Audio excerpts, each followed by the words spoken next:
This week on Gridlife Digest, we talk about our most anticipated games, people that inspire us, and where to draw the line in comedy next.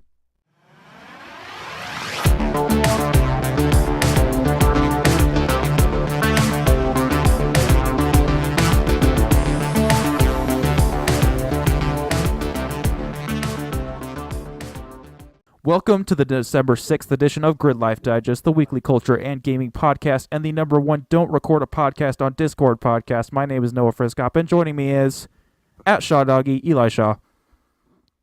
Hello. And for the first time on this show, we have a guest this week. Please welcome Mike, Double D Doherty. How are you doing? What's up, players? It's your boy. I'm doing great. What an intro that was. You really got that out. You got it down, memorized. I do my best. Yeah, we're going to say it's memorized. I don't have a document in front of me. Absolutely not. Absolutely. You were just saying words at one point. In a row. That was actually on purpose. I do. I like it. Yeah, we do. We dominate such a niche market that like there can't possibly be competition every week. And I don't see anybody else doing a podcast about not recording on Discord. So we're going to dominate that. iTunes, watch out. Yeah. Some say the number one not recording on Discord podcast. Some would say you guys can now take that channel. Yeah. I like the strategy. I like that strategy. Yeah, we dominate the market because there is none. we take what little we can grasp at. So, you're pioneers. Yeah, we're trying. We're trying. American. Yeah, we're true American heroes over here. So every Wednesday, each of us chooses a topic for conversation, and we recommend a piece of media for the group and audience to check out. You can get this show on iTunes, Google Play, and YouTube every Wednesday, and make sure to check out gridlifedigest.com to see all the content in one place. While you are at it, follow us on all of our social media platforms, at Gridlife Digest on Twitter and at Gridlife Digest Pod on Facebook and Instagram, so you never miss what's happening. Announcements. So we may or may not exist this time next week. Please, if you enjoy using the internet, do whatever it is in your power to support net neutrality so this show and all the shows like it can continue uninhibited.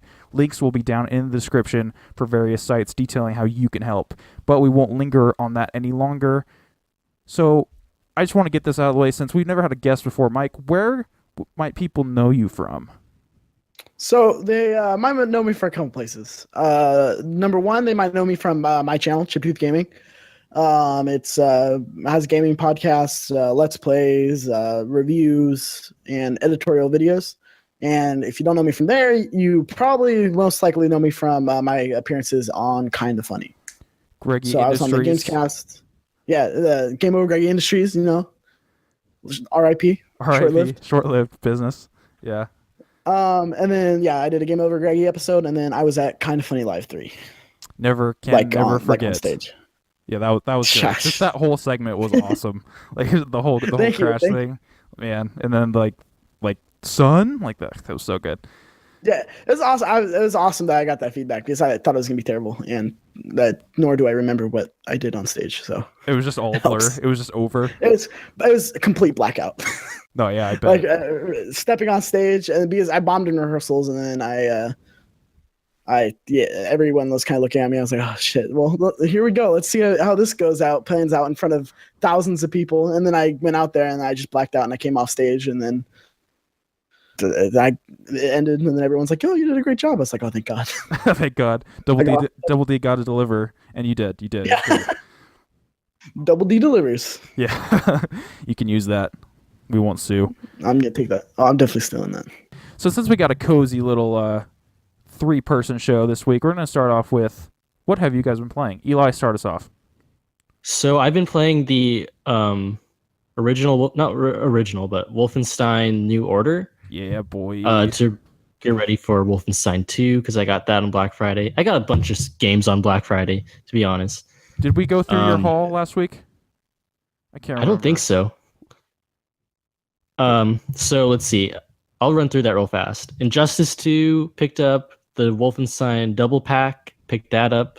Picked up Doom, picked up Watch Dogs 2, and also Wolfenstein 2. Man, you went all out. That's what I'm talking about. They're all hella cheap, though. Goals. Those are some great games. Watch Dogs 2, underrated, especially. How are you liking it? So I've only played a little bit of Injustice. and Wolfenstein New Order. I love Wolfenstein so much. I really didn't expect to love it this much, but goddamn. As a like a prophet of Wolfenstein, I'm always spreading the gospel of the Wolfenstein goodness. It always makes me happy to hear someone who's really enjoying it. Yeah, no, that game is it's so special. It's definitely one of my favorite games of the generation. Have you played it at all, Mike? No, that's one of the ones I was trying to work on before the end of the year. And what do you know? We're at the end of the year. Push that to the front of your list because it is fantastic. 2 is as well, but man, the first game is just a consistently great experience. Anything else, Eli? Any other just Injustice or?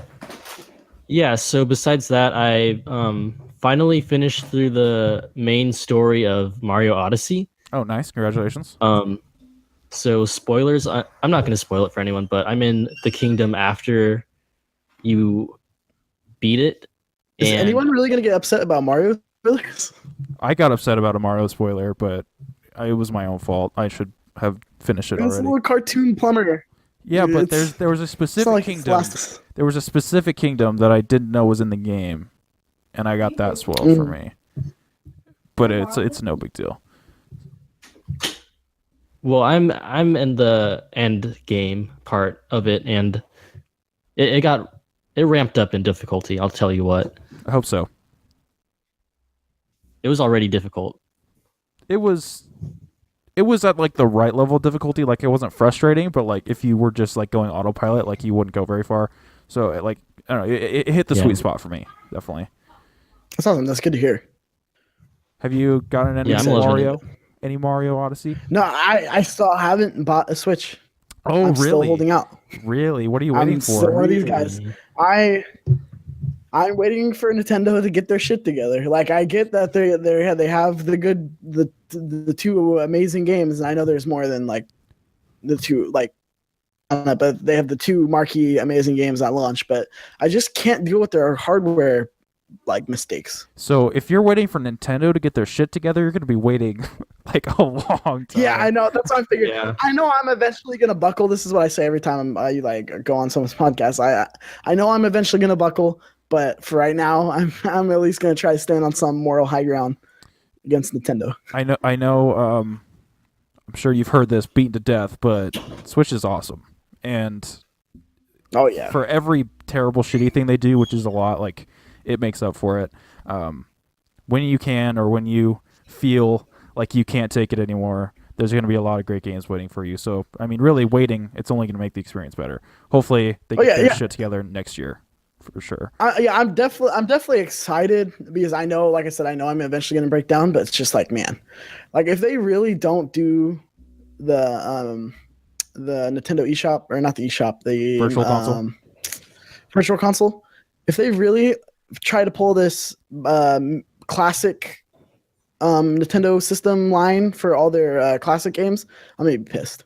Yeah, because I could totally see them pulling shit like that. Yeah. So that's kind of what I'm waiting for, honestly. Like seeing if they will actually release Virtual Console, or if they're gonna do that, just that bullshit. Because I could totally see them, and then only doing Nintendo games or GameCube games for a release on the or on the Virtual Console, and then all the other games you'd have to go to one of the classic ones. I could totally see them doing. Yeah, that's such a Nintendo thing, and that makes me sad. I picked up the Super Nintendo just because I love those games so much, but I want those games on Switch.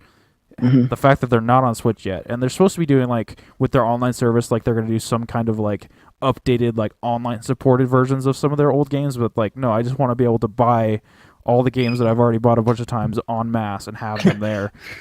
The games I already bought 9 times from you guys, let me buy it one more time. Yeah, I want it one more time. Oh my gosh, how horrible. You give them money. Yeah. I'd never got a Wii U, so that was, I mean, that's one less time buying Super Mario World. But yeah, no, I just want to play everything on the Switch. They need to get their heads out of their asses, but that's not going to happen. Agreed. Yeah, Reggie. I'm just looking at my Reggie. Super Nintendo. I'm just like, you're so good, little boy. But at the same time, you're a bad boy because they're going to keep it from us. Yeah, Reggie, if you're listening to this. Reggie's a bad little boy. Dude, Reggie. All right, listen here, Reggie. I'm coming for you, you bastard. I know what you're up to, and you're not going to get my money. Even when it The does, classic call out. We got it. we got it. We'll clip this out. Does he have a Twitter? Does Reggie Fils-Aimé have a Twitter? Oh God, please. I don't think so. I think he knows better. I'm gonna get on some kind of list, some Yeah. kind of Nintendo list, Reggie- threatening Reggie. It's just written in like red crayon, Reggie's list, Yeah. and then there's just a bunch of people. Red lipstick. Yeah, red lipstick because he's slaying. Pretty sure he's married. So Reggie Fils-Aimé. So a big other part of the show is we Google a lot of stuff. Okay. Big fan of Google. Yeah, big fan. This is the world's #1 Google podcast. Yeah. No, I feel like there's probably our Google podcasts out there, so I don't know if we can dominate that market. Yeah, I'm not seeing him loading. We got a Reggie Fils-Aimé Jr. Yeah, that seems a little suspicious. Yeah, that doesn't seem fake at all. The man himself is seemingly absent, probably for his own good. Yeah. Because he will kick your ass. Yeah, well, my ass or I'll kick his ass. No, he'll kick your ass. Oh yeah, definitely. Oh, definitely. Your ass and everyone who's listening to this, all your asses, he will come to your house. You see him? He's a giant. He's huge. He's How huge. tall is he specifically? Because he looks He's over 6 foot. okay. I feel like Reggie could kick my Tall ass. enough. Yeah, tall enough. Like I'm 6'4", but I feel like Reggie, if he wanted to, could just rip me in half. Just come at you and just fucking kick you through the wall. Oh, that's Hey, terrifying. he played Wii Fit. He played a lot of Wii Fit. That's how we fit. So much we fit. He was the size of Danny DeVito before he started working for Nintendo. And then he got started playing that Wii Fit. Callback, unintentional. We were for a time the #1 Danny DeVito podcast. Oh shit! I want to be part of that podcast. Yeah, it's I can get long down with gone that, now. honest. But so my topic is Danny DeVito. No, I'm just kidding. Oh fuck yeah! I'll get down with some Danny DeVito topic. Best Danny DeVito role. Rapid fire topic. What's the best Danny DeVito role? The twins. Well, roll. Okay, Sunny in Philadelphia. That's Okay. Yeah, probably my favorite. Okay. Definitely his most like contemporary favorite. for or the sure. Penguin. Honestly, the Penguin I love the Penguin. killed it. That's just such like a fucked up, like just twisted version of the Penguin. Just God, I just want to see a Christopher Nolan. I wish they would have done the Penguin, but with Danny DeVito. so just recast him again as the And a Penguin. fucking Bane, yeah. There's a lot. I would have much rather wanted a Danny DeVito Penguin in Batman Dark Knight Rises instead of Bane. Oh, you're not a Bane fan of sucked. Bane? No, not Bane a fan of sucked, man. Yes, brother. Brother. Yeah, Bane sucks. You, oh, man. All right, I'm gonna have to fight you both on Bane because he was Bane's the redeeming quality of that film. terrible. No. Perhaps God, she's you're smoking, wondering man. So why bad. you shoot a man before throwing him out of a plane. It's so bad. I was. Well, tell me that wouldn't be better. I A mean, Danny it would- DeVito Penguin in that role instead of a fucking Bane. you would have to change the story completely. Like you're not gonna have Penguin be in the League of Shadows. I Oh, was no. in the League of Shadows. All that shit didn't need. You didn't need any of that shit anyway. Yeah, it was a little weird. That story was bad movie. Not bad movie. There are way worse movies. It's not a great. Oh, it's You good. can't, that's not an excuse because then nothing's gonna be a bad movie because It's there's true. terrible movies everywhere. It's like there's always something worse. There's always a worse movie out there. That's true. But There's always the worst everything. Dark Knight Rises is not in that list with all of its problems. It's better than Batman vs Superman. Okay. I'll say that. You shut your mouth. It is better than that. Damn it. I'm Are you one of these dumb kids? I'm one of these dumb kids. It's not terrible. little bit. I'm just fighting for 7 out of 10. It's not terrible. Sure. Okay, I'll give you that. It's a 7 out I'm of not 10. saying it's great. I'm just saying it's not as hyperbolically bad as everyone says it is. Because like Give it's it a not. 6 out of 10. It's not like a I'll It's a allow 6. it. I'll allow terrible a 6. movie. I will allow a 6, but there's some serious hyperbole going on. It's like Suicide Squad. That is a dumpster fire trash. Yeah, it's a bad movie. That's like a 4. That is like a 4 or a 3. No exaggeration. But Yeah. BVS does not deserve the hates it gets, and I will stand on that tower until the day I die. It'll be on my gravestone. BVS is just a 6 out of 10. Yeah, well, if it Yes, didn't Martha. have that, I mean, nobody would talk about it. Like if it was just like a regular movie, it would just be forgotten. It would just be a meh movie. Yeah, I don't know. There's just hot take. I don't know if I have actually publicly said this. I enjoyed BVS more than the Civil War. Get the fuck fuck out of here. Yeah, I know. What the fuck? I know. What kind of podcast did you invite me on? So yeah, sorry. We do a lot of hot He's takes. the outlier here. I am Civil the War was outlier. pretty good. Okay, what I'm the not saying fuck? I didn't love Civil War. I had a smile on my face the whole time, but there are just no stakes whatsoever. Like it's If you think Batman versus Superman is a better movie no. than Civil War, I am not saying it's a better movie. I'm saying I enjoyed it more. It is not a Okay, better movie because- whatsoever. Like that would be crazy. I think that's allowed. even That's your worse. opinion. Civil War is not anything near a 7. No, absolutely. It's not. like an 8, 9. Yeah, it's absolutely. It just I feel like it's very visually bland, and the stakes just aren't there for as big of an event as it should have been. It's like yeah, they had the splitting up at the end, but like the And whole Batman versus Yeah. Superman stakes are great. Oh, Superman's dead. Oh, is he? Yeah, great stakes. so Man, way there's- to really commit. But what about the dirt? You know, it's just what about the Jolly Ranchers? Like that's really critical to the whole conflict. Yeah, it kind of was. After I rewatched it, I was like, oh man, the Jolly Ranchers, it all makes sense now. Yeah, just It was Cherry. that foreshadowing. That foreshadowing. I hate fucking everything. Where do you come down on Pieces of Jesse Eisenberg as Lex Luthor? How do you feel about him? I liked him. I liked him fine. Yeah. I didn't think there was anything wrong with him. I didn't think it was his fault that movie was bad. That movie at least had some cool shots in it. And that's more than I can say for Civil War, which I can't. Besides, like the clash with like the shield and the repulsors at the end, like I can't think. I of agree. It was a anything. beautifully shot movie, but That's where a lot of that's the all I enjoyment- could say about it. I could say Yeah. that, and then just like the warehouse fight scene was just I love it. So that's basically where most of my praise comes from that. But I'm not saying PVS is great. I'm just saying it doesn't deserve as much hate. So this went from Danny DeVito to that. So That's what I'm talking Let's- about. Mike Doherty's in the house. what have I been playing? I play a little bit more of that Nier Automata. That's a very, very interesting game there. I still haven't beaten the first ending. Still got quite a ways to go on that. Kind of wish How many times do you think you're gonna play it?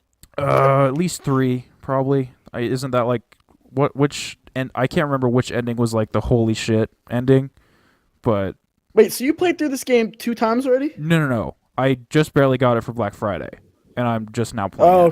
okay. I Yeah. was like, Jesus. No, I'm not that good. I'm not your Alana Pierce over here.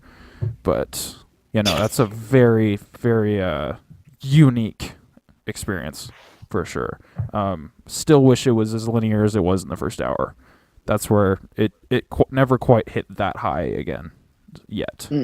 But yeah, just I don't know. Just it has technically an open world, but it feels very restrictive, especially after playing something like Zelda or Mario, where you're encouraged to go off the beaten path, and a lot of the times in Nier it's like, oh no, that's an invisible wall, you can't go there, or you're locked into a 2D section where you can't jump off the sides, and it's just really frustrating. Well, yeah, after playing anything after Zelda, it feels like every game's linear. Like Horizon Zero Dawn feels so fucking linear after you play Zelda. Yeah, I'm really glad I played Horizon first, because like I didn't get a Switch at launch just because that the conference, like the reveal conference, was so bad. I'm like, So bad. Two Switch. That's what you're gonna give me right now? I just don't know how Nintendo fumbles things like they do, because then It's like incredible. I really thought after that, I was like, this is garbage. This is a garbage console, and it's Yeah. not gonna sell. I don't want motion controls again, you fucks. It's it's not. Yeah. It's not that way at all, though. Like you said, it's actually a really good console with really good games. That conference didn't do anything for the Nintendo Switch. Like no justice whatsoever served for the Nintendo Switch No. at that conference. I was ready to pre-order it. I had my hand on Amazon ready to go, and I said, fuck it Yeah, afterward. me I'm too. like, I'm waiting. Like, this, seriously? Like, yeah, that Zelda trailer was great, and I also didn't expect Zelda to be one of the greatest games ever made, and that's what happened. Well, yeah. But guess what? If the Nintendo Switch wasn't there, it would still be one of the greatest games of all time, because that was made for the Wii U. That's very true, but I also don't have a Wii U, and it's still just as expensive to buy, so Nobody has I will a Wii U. never have a Wii U. Yeah, nobody. I don't even think Reggie has a Wii U, honestly. No buy. You don't think so? He No, I don't think got so. one in like a meeting, just like a pity gift. Just like, you probably should have one of these. Yeah, We don't expect you to play that's it. exactly what happened. Still in the box. Just keep it Best in your one. house. Yeah, just keep it in your house, just in case somebody comes, sneaking around, see you have an Xbox One X, but not a Good for Wii. Brandon. Good for Brandon. Yeah, Fucking Not Reggie. not a good PR look whatsoever. Nier Automata, Come on, Reggie. yeah, get on it, Reggie. Nier Automata. I need to still go back to LA Noire. I kind of just fell off that after Nier. Still really enjoy it. Been playing a lot of Skyrim on Steam. That's been like my game the last few days, to be perfectly honest. Just modded the crap out of it. Having grand old time. Totally rehooked. Put All these re-releases and you're playing it on Steam? yes, I'm playing it on Yeah, Steam. what the fuck, dude? Dude, Switch version doesn't have all my crazy 167 mods. All right. If they did, that's where I'd Can't hear be. with your PC nerd Okay. shit. Yeah, no, I love Excel. I love Minesweeper. I'm all about that. Microsoft Excel? Yes. Specifically. MLG and Minesweeper. That's Yeah. what we do. I am like one of those people. I enjoy troubleshooting PC gaming problems. Like I'm one of these nerds. You monster. Yeah, Ah, like that this fucking this game crashes on startup. Let's troubleshoot this. Yeah, I'm a huge fucking nerd. God, nothing makes my dick softer than Yeah, fucking dude, troubleshooting PC problems. when the game crashes, when I have to put it into compatibility mode, I am like just fully hard. I'm just like, this is what I live for. Oh yeah. Yeah. It's really satisfying. It's like, you're trying for 5 hours to get this game to work, and then it works, and you're like, now I'm going to go to bed. I'm not even play the game. I know that's exactly how it is. I got it to work. Yeah, no, Skyrim is pretty easy to set up. And unless you're doing like crazy graphics mods, it's pretty user friendly. You just have to, once it starts crashing, then it's an issue, but sort your load order. Got to get your compatibility patches for everything. So I guess it's only Okay. simple because I've done it so much, but like I guess if you on the outside looking in, it's probably really daunting, and immediately. I feel like you just spoke Chinese to me right now. So there's this file called loot, and it sorts your load order, which then you put into boss. Oh which then Jesus Christ! Further steals your load. Yeah, it's a process. It's a rigmarole. Basically all I've been playing. A little bit of. I also reinstalled. Speaking of modding, some mods for Knights of the Republic. There's a lot of great texture packs coming out for it. Excuse me. Makes it look really sharp.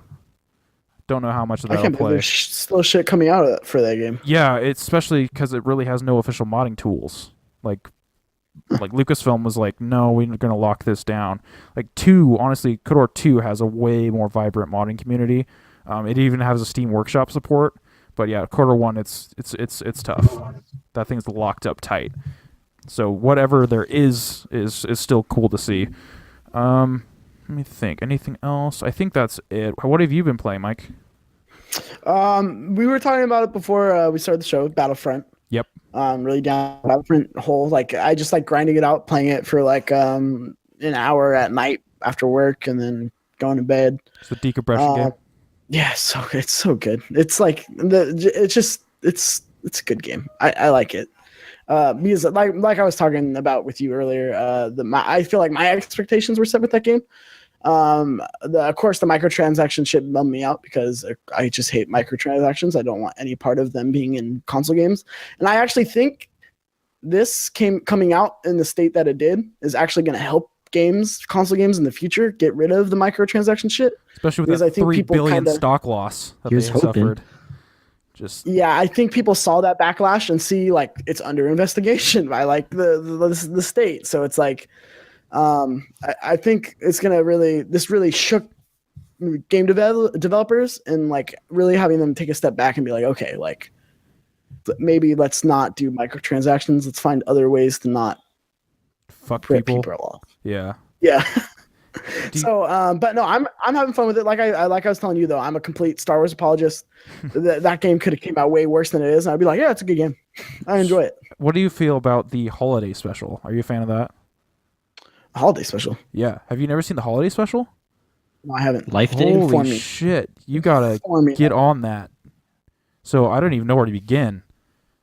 I'd love to see you try to apologize this. But It's one of the only Star Wars content that I cannot get all the way through. And it's not even that long. So bad. Yeah, it's not Maybe that it long is at all. actually. First appearance of Boba Fett, that's about the only redeeming quality. Wait, what's this on? Okay, so it it released like shortly after A New Hope came out, and The that one with C-3PO. This is the video of them. Yeah. Hey, Yeah. that's a good that's video. a good one. It's a good movie. How about the Okay. the Ewok Adventures? You fan of that? Yeah, I've seen that. You seen that? Okay. It's all right. I mean, it's not bad. It's like you with Batman versus Superman. This wrong with you. All right, I can respect that. What I about the watched live that whole action? holiday special, the whole thing. You watched the whole thing? Okay, so I you used know to what I'm talking watch about? it regularly. I thought you were talking about a game. Oh no, I'm just talking about Star Wars. I'm just trying Yeah, to. I remember that. Okay. I would watch that before I go to sleep when I was in elementary Oh, school. oh man. Around Christmas time. That's almost as bad as the melting the cheese on the lamp. Almost. Yeah, it's so bad. I was such a dumb kid. Kids are stupid. no, Kids are fucking stupid. That's all I have to say. Yeah, they really are. But like when I was in elementary school, from first grade to sixth grade, every night I would go to sleep with a Star Wars movie on. So I watched those movies seriously like 90 times each. Like it's like a ridiculous amount of times I've That's seen them. crazy. I love it. But every time December came around, I was a weird kid and I like decorated my room for Christmas, and then I would fall asleep to the Star Wars holiday special. Wow. Yeah, Nice. That's incredible. That's commitment. That is commitment. Wow. Yeah, So I'll stand by 1978 TV movie. Yep. Only good I feel thing like about that Boba Fett. Emma has some competition for the holocron keeper. Yeah. Okay. So basically, there's a position at Lucasfilm who the person that is in charge of keeping all the canon straight. They're called the Keeper of the Holocron, and that's what our own Emma Myers. That is like her dream job, and I feel like you could give her a run for your money. Now, if you told sixth grade Mikey this, I would have went deeper down that rabbit hole. Yeah. I don't know how long it's been a thing. I feel like, especially with the Disney acquisition, it's a lot more rigorous. Yeah, they wiped out most of the canon, so it's pretty. Yeah, it's pretty easy. I mean, Start pretty from easy. the bottom. Yeah, it's Yeah. for real. You don't even. I mean, I went deep. Like, I would go deep down the book hole, like the Star Wars book hole. The book hole. That sounds weird, but yeah, Yeah. I was deep in that book hole. Like I would read like these weird Mace Windu novels because Mace Windu, for some reason, was my favorite Star Wars character. I mean, Mace Windu's pretty dope. In the He's EU, badass. in the He's EU, still my he's favorite. badass. In the movies, he didn't do shit. Yeah. But in the EU, he's fucking He was badass Hey, in the he movies cut too. I mean, Boba Yeah. Fett's head off. Jango Fett. Excuse me. He didn't go Jango down Fett, like yeah. no bitch. All right, he didn't die there when he got thrown out that window. No, he did not. He's out there. He's out there. He's No way old. he fucking died. We need a Star Wars He story. became of the Mace supreme Windu. leader of the first story. Oh, No, I no, know. you Man, shut your someone mouth. needs to tell me. If that, could you imagine if that was true? If that pans out, it's like it was Mace Windu the whole time. he's all of this. Like, It's so fucked up. that would be so fucked up. He's just trying to fuck up What's the even entire more fucked up is Skywalker. I'd probably be like, yeah, this is good. This makes You sense. did this. You did this, motherfucker.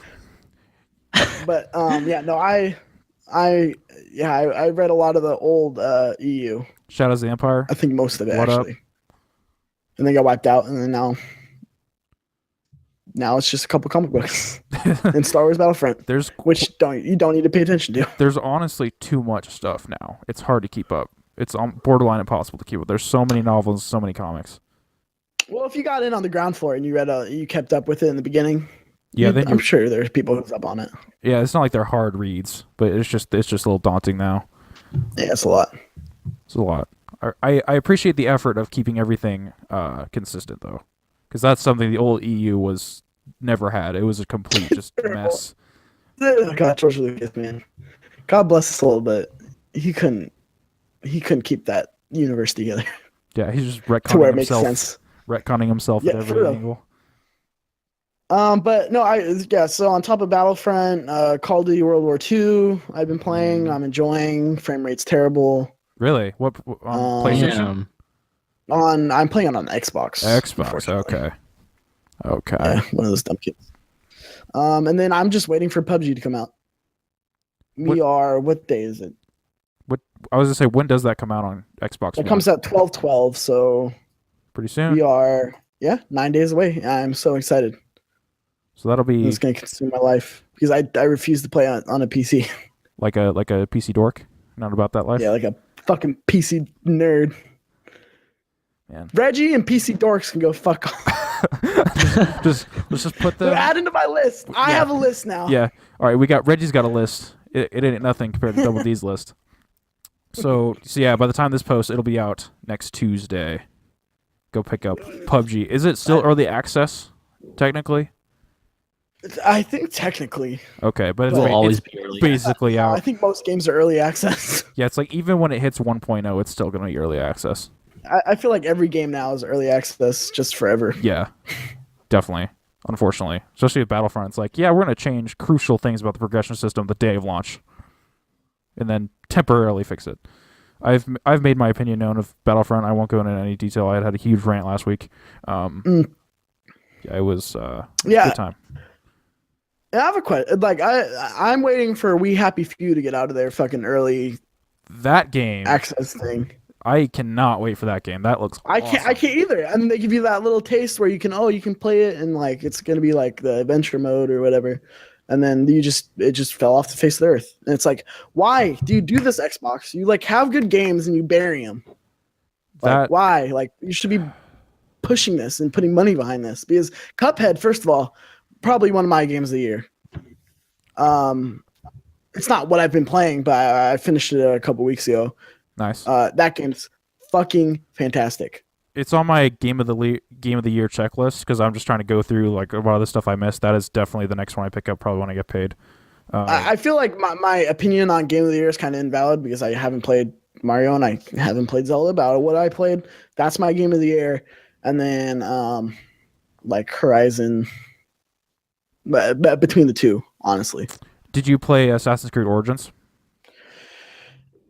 No, I didn't. Okay, I was gonna say, I can't. That's another thing. I know they changed a lot of things, but it's like that's another friend. Like this year has been an awesome year for games, but there are so many games where it's just like I can't. First of all, the Nintendo shit I couldn't play because I don't have a Switch, and then like Assassin's Creed, which is like I'm not into Assassin's Creed because the controls just piss me off and don't make sense for me. It is complete. It barely feels like an Assassin's Creed game in all the good ways. That's awesome. Yeah. So that I actually might dabble in it and check it out. Do you like The Witcher 3?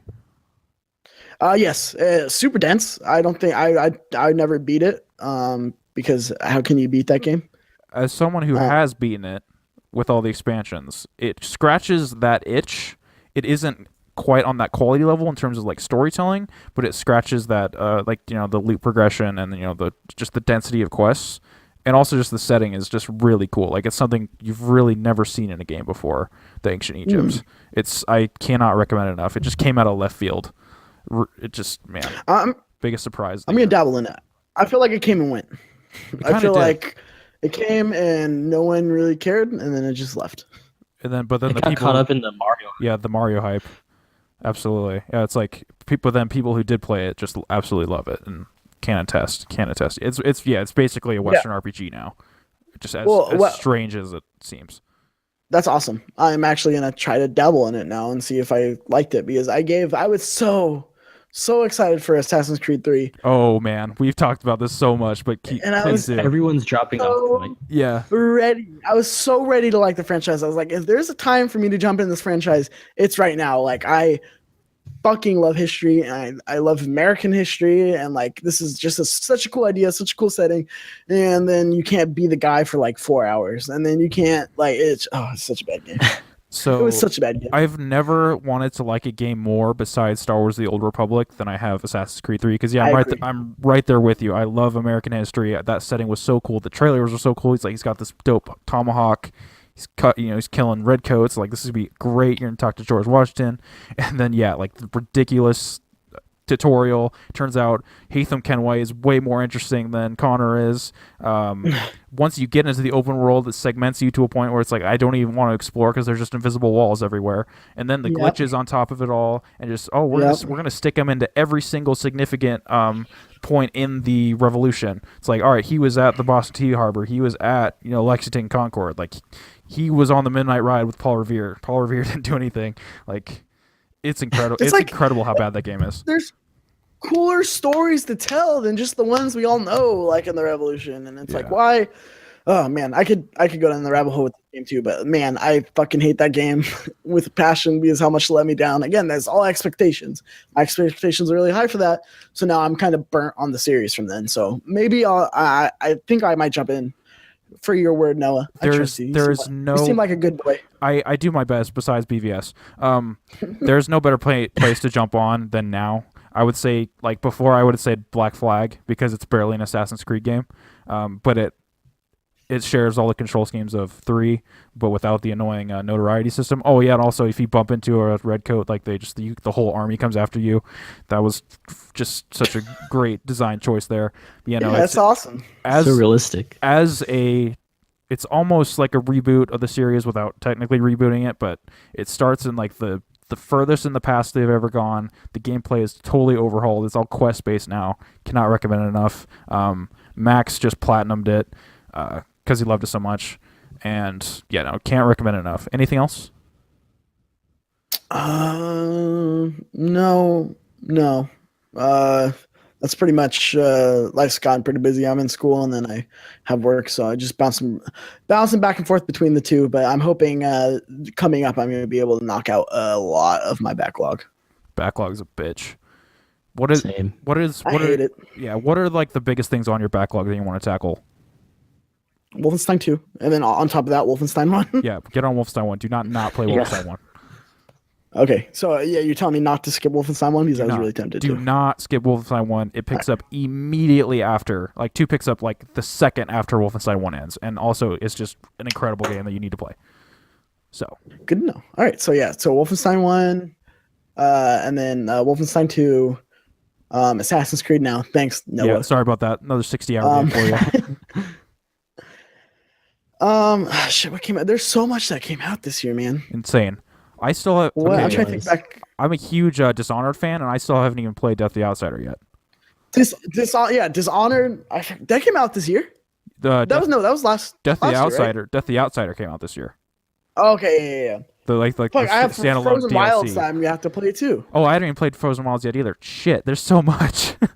There's so much. I knocked out Uncharted Lost Legacy a couple weeks ago. Great game. Underrated. That came and went too. It did, unfortunately. It was wonderful. Yeah, that was a good game. Shout out to Elephants. There's so much. I haven't played so much this year, man. There's so much on my backlog. What about that Persona? You like that Persona? Yeah, JRPGs. I can't do it with JRPGs. I can't do it with turn-based RPGs, honestly. Really? Yeah, it's too slow. I'm usually with you. I was up. There's a few like noticeable exceptions of turn-based games. Like I fucking love XCOM, and like I shouldn't because I've never gravitated towards strategy turn-based games before, but that game just grabs me so much. Like I adore that series. And yeah, like besides like Pokemon, like there are very few exceptions to against turn-based games, but just something about it just does not like the tension just isn't there when it's, you can just stand there and like the enemies just wait, but yeah, it's just it really takes me out of it. I can't get into JRPGs, but I'm sure Persona 5 is great, but I can't. It's just not my scene. Yeah, and it's pretty easy to tell if it's your thing or not. I tried to play Golden on the Vita, but I couldn't get more than a few hours into it. It felt like 10 hours when in reality it was like 2 hours. It's like it felt so long. But yeah, that's how you know it's like that not your thing. But I mean, I really want to play South Park, but I can't. That came and went. I can't do the turn base. Like I can't. South Park, the first one, I really enjoyed that combat system. That was one of the ones I really enjoyed. But they completely changed it. I kind of wish they just stuck with the old one, to be honest. It's more of like a Fire Emblem now, where you're like actually moving around. So it's a little bit more involved if that interests you more. But the fact scratch your itch. Yeah, that juices your orange. Yeah, I'm gonna steal that.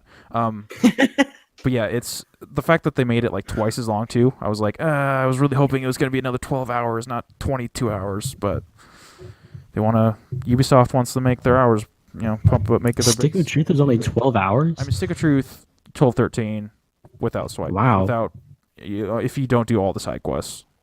Yeah, I feel like I'm very slow. I mean, it's possible. If you think about it, coming up in the next 2 months too, we're gonna be buried with even more shit because like Far Cry 5's Monster Right, Hunter. that's 5. We're on 5. Give me that Shit, Monster yeah. Hunter hype, dude. Monster Hunter. We got Spider-Man. That's early 2018. Oh, give it. I just want it all over my body. Like Spider-Man, God of Dude, War. it's gonna be so good. God of War, yeah. Man. God, what a time to be alive, man. I mean, we're fucked like socially, but man, Oh yeah, no. entertainment Social life life gone. awesome. Detroit. Oh man, it just gets me so excited thinking Detroit. God, PlayStation's killing it, man. God. So A just Days Gone, Last of Us 2. well, Last of Us is gonna be a while. But so this is actually Oh yeah, yeah. speaking of The Last of Us, this is probably a good segue into my topic. So I want to talk about. So we've kind of touched on the games of this year. I want to talk about what games are you looking forward to most next year, but then also what games are you looking forward to most in the far-flung future that we don't have cemented dates for. So for me, next year, definitely my number one is Red Dead Redemption 2, and just simply because like I love Rockstar, but like GTA 5 didn't really do it for me. I prefer historical or escapist settings rather than contemporary ones. We did a topic on this earlier, but I love the Old West setting in Red Dead. Can't wait to get some more of that. And then in terms of the far-flung future, Cyberpunk 2077. That is by CD Projekt Red, who worked on The Witcher 3. The Witcher 3 is my game of the generation, and I cannot wait to see what they have else on a new IP because they've been working on The Witcher since 2007.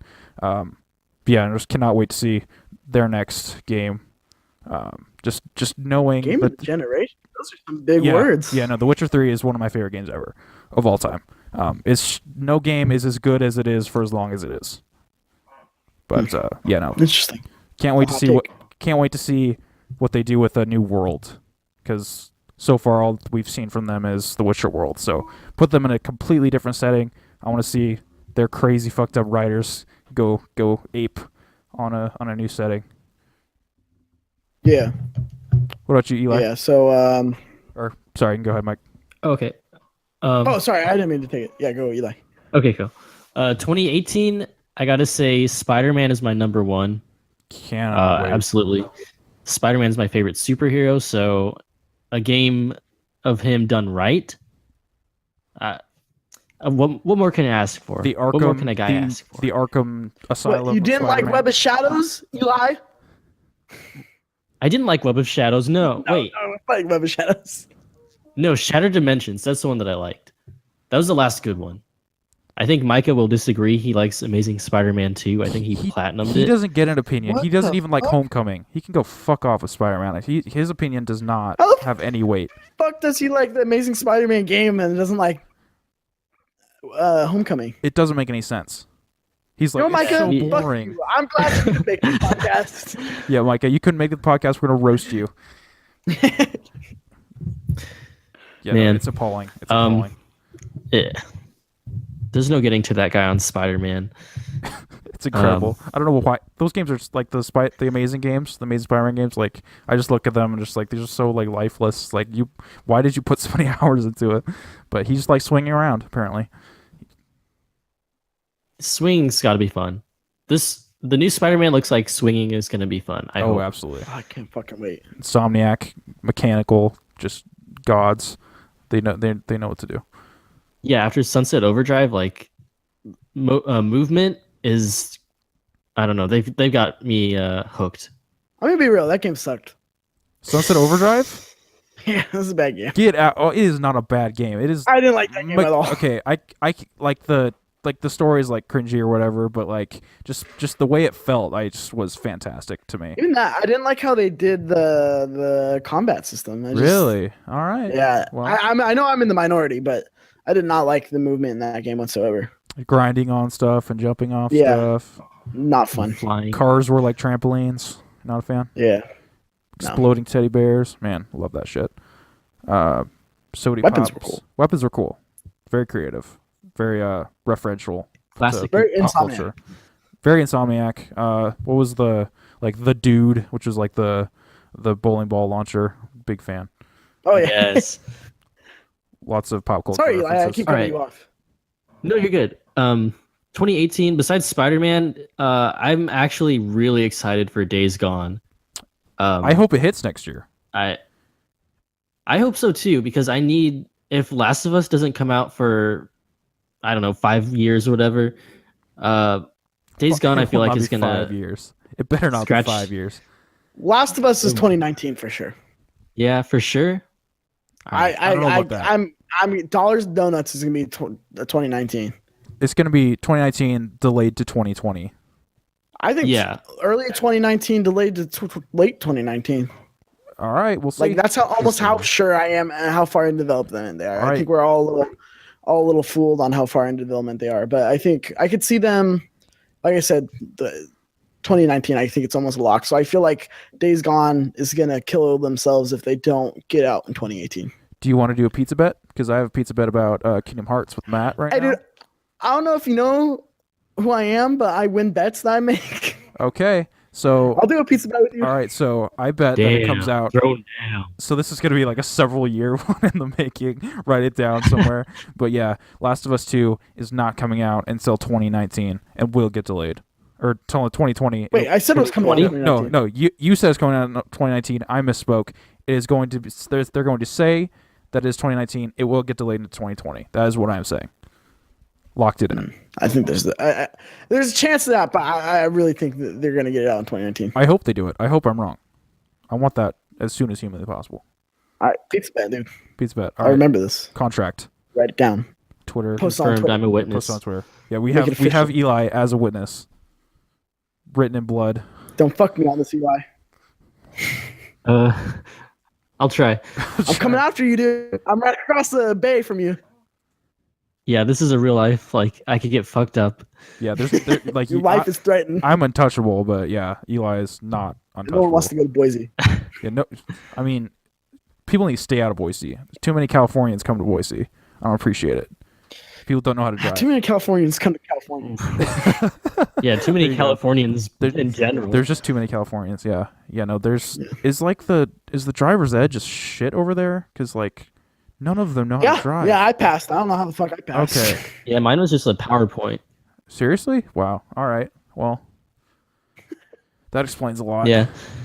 Personally, tangent. Days Gone. Tangent. Days Gone, yeah. Did you like Golden Abyss? I did not play Golden Abyss. I That's don't correct. even own a Vita. You don't even know Vita. We talked about this. Just wanted to. I was thinking like, what else did they do? Golden Abyss. You wanted me to say it again, didn't you? Yeah, just for recap. Admit my shame. No, it's not shameful. It's the worst Uncharted. Play Resistance Retribution. That was on Another PSP? Yeah, that's another game. Yes, that was a good game. Yeah, it's a good game. No, okay, first of all, I want to go back to what Noah just said. What the fuck? Did you say Golden Abyss is the worst Uncharted game? Golden Abyss is the worst Uncharted game. I just don't like the tapping, like in all the. Okay, I get gimmick that. stuff. I get That's that. literally. But it's better than one. If you took out all that crap, yeah, it'd be better than one. Absolutely. Okay. It's, Okay. I love all Uncharted. I'm not saying I it's take bad. back my anger. I'm not saying it's bad. I'm just saying like it's pretty neck and neck. I just don't like gimmick stuff. I don't like motion controls. I don't like to scratch off maps. I don't like to blow on Understand. things. That's all. You don't like the ball and things, dude? I like how he has a not. Get back to that later. He has a backpack though. That's pretty cool. I like that. Yeah, that's cool.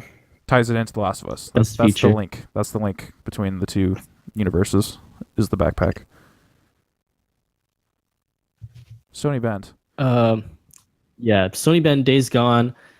I honestly, I don't have much hold on to Sony Bend besides I've played Resistance Retribution back in the day, like 10 years ago now.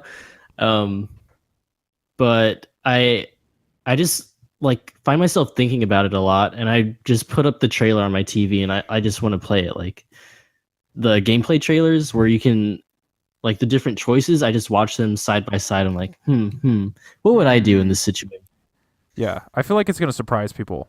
Like people are kind of like lukewarm on it now, but like it's gonna be really good. I feel.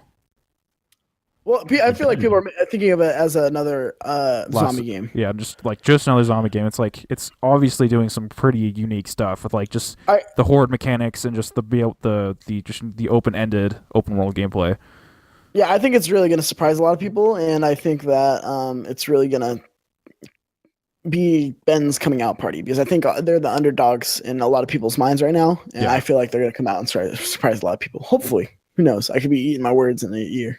Also, just like the Same. idea of traversing on a motorcycle is appealing to me. Yeah, it's a dope day. Dope idea. Also, just Star Killer. What's his name?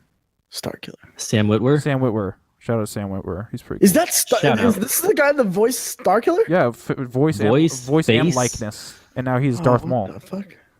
Yeah, Oh, That blows he's my Darth mind. Maul. he's Darth Maul in Rebels. Interesting. Yep. You know what? Huh. Just stop with the Darth Maul stuff. Disney. You know what? I gotta agree. I second that. Fuck off with the Darth Maul stuff. He's like- He dead. doesn't need robotic legs. Well, guess what? He has Spider them. legs. You can't do anything about it. Giant like Like George bird Lucas legs. fucked up by not making Darth Maul the villain in the prequels. They tried to killed him reverse off. that. You already said the prequels are canon, so you can't bring him back like this. Just leave him alone. He's dead. You know, have you heard the tale of Darth Plagueis the Wise? He learned. Interesting. Ironic, is it? He learned how to cheat death. So I mean, it's not too ridiculous. God, that's all. That's honestly probably one of the best pieces of dialogue in the third episode. It's the best piece of dialogue in like the prequels. I'd argue. Well, yeah, okay, that makes sense. But you don't like sand? You didn't like the sand I bit? fucking that he love did? sand. That's probably one of the best scenes in cinema, honestly. I just love it that like anyone who like tries to do an impression of it like does it better, like without even trying. That's how bad it is. Making fun of it. Or like It's better. Or like The actual thing. Benedict Cumberbatch was like, "This is real dialogue. Like this actually happened." Just the actual bewilderment at it.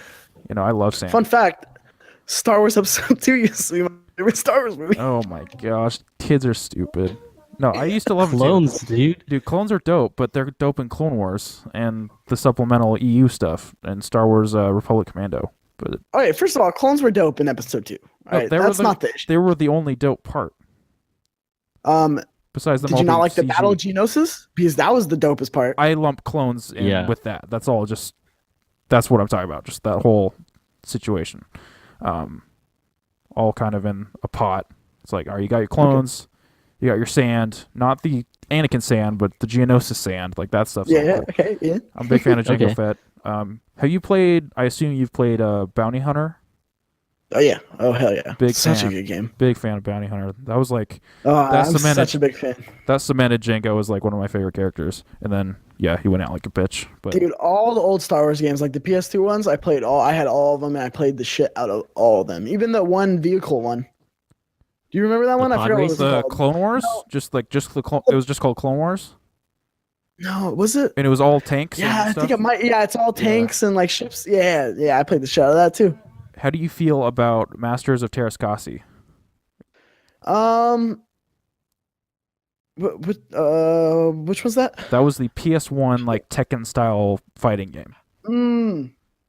I do remember that. I do remember playing it. I don't really remember that much of it, so I'm just gonna say it was a good game. I fucking love that game. It's real bad. Like you look at it Yeah, now, well, it's real bad. I like Star Wars Episode 1 on the PS1. I thought that was a fucking rad game. Jedi Power Battles. What's Oh, up? Jedi Power Battles. Yeah. Yeah. Plo Koon, man. Yeah, Plo Koon, he's a G, dude. My dude. My dude, Plo Koon. That, and then the Episode 3 video game too was rad. I remember it being rad. I remember the That was a bad multiplayer one. being rad too. Oh yeah, that was the best part. That was the only reason I liked the whole game. Oh, I just Was the duels like that you did. the main game had like these like the turret sections were just abysmal. So you just get ripped Oh apart. yeah. Yeah, that's all. All I remember is the versus mode and the turrets being terrible. What's your Versus mode was so good though. What's your like number one favorite Star Wars game? All time, Yeah, Star Wars Battlefront 2, like the first one. Yeah. solid. Yeah, it's not. What if I was like Star Wars Battlefront 2, EA. the one that just came out? Yeah. It's like real apologist. over I here. love that 501st story, and I sunk so many hours into The it. And then 501st. after that, I really like Force Awakens too, or not Force Awakens, Force Unleashed. I did too at the time. Story Yeah, I'm Really sure if I go long. back and play it now. really messed things up. It's like, well, if he wants Palpatine dead, it kind of makes the whole conflict at the end of Jedi pretty strange. If he wanted him dead the whole time, it's like I don't Yeah, know. It doesn't. I agree. It just kind of it's George Lucas being George Lucas. That was one of the last things. At he the had. time, it was dope. Yeah, no, totally. It's I like haven't gone back and played it since then. I can tear down a Star Destroyer out of the sky like this is the coolest thing ever. But I'm trying to think because I want to say KOTOR, but mechanically, Sorry, it's I not just my favorite. derailed this podcast, man. No, this I is what it's apologize about. in advance. It's what it's about. It's conversational. It's great. It's Battlefront 2, Noah. You can't say anything else. In terms of time Yeah. commitment, yeah, it had to be Battlefront 2. I'm gonna say Battlefront 2 because fantastic. Yeah. Just my man. God, that story was so good too. yeah, the just transitioning from the like the Clone Wars Eras all the and, way like, up to being Stormtroopers. Yeah, that was dope. Which still doesn't really make that much sense because No. stormtroopers aren't clones. Well, there's So that the part didn't really 501st make that was sense. the 501st were clones, and they were really Yeah. old. And then actually, I think it's been retconned like most of them died in the Death Star explosion. So don't know Yeah. how they quite got up to the second Death Star, but it's a game. Like even like just the short little cutscenes and like the snippets of dialogue from like the main narrator, like that was more compelling than Battlefront 2 EA's whole And story. let's talk about Coyote Mundi and how he was the best hero in that game. He was pretty good. Agreed. Also, Mace Windu, I really enjoyed. Oh yeah, God, that game. Man, I could just talk about Star Wars games all day, man. Yeah, that should be its own topic So sometime. many good memories. Also, Jedi Outcast. So KOTOR, Jedi Outcast, Battlefront 2. I'm gonna say the, Mhm. Well, yeah, the yeah. Trinity. Jedi Outcast, best I lightsaber agree. combat and really good shooting and puzzle solving. It's like a classic shooter and a really good Jedi game. You guys remember fans that- Of... Hmm? Oh, go ahead. Oh. Sorry, I was about to say, you guys remember that the plug-in game, Star Wars lightsaber game?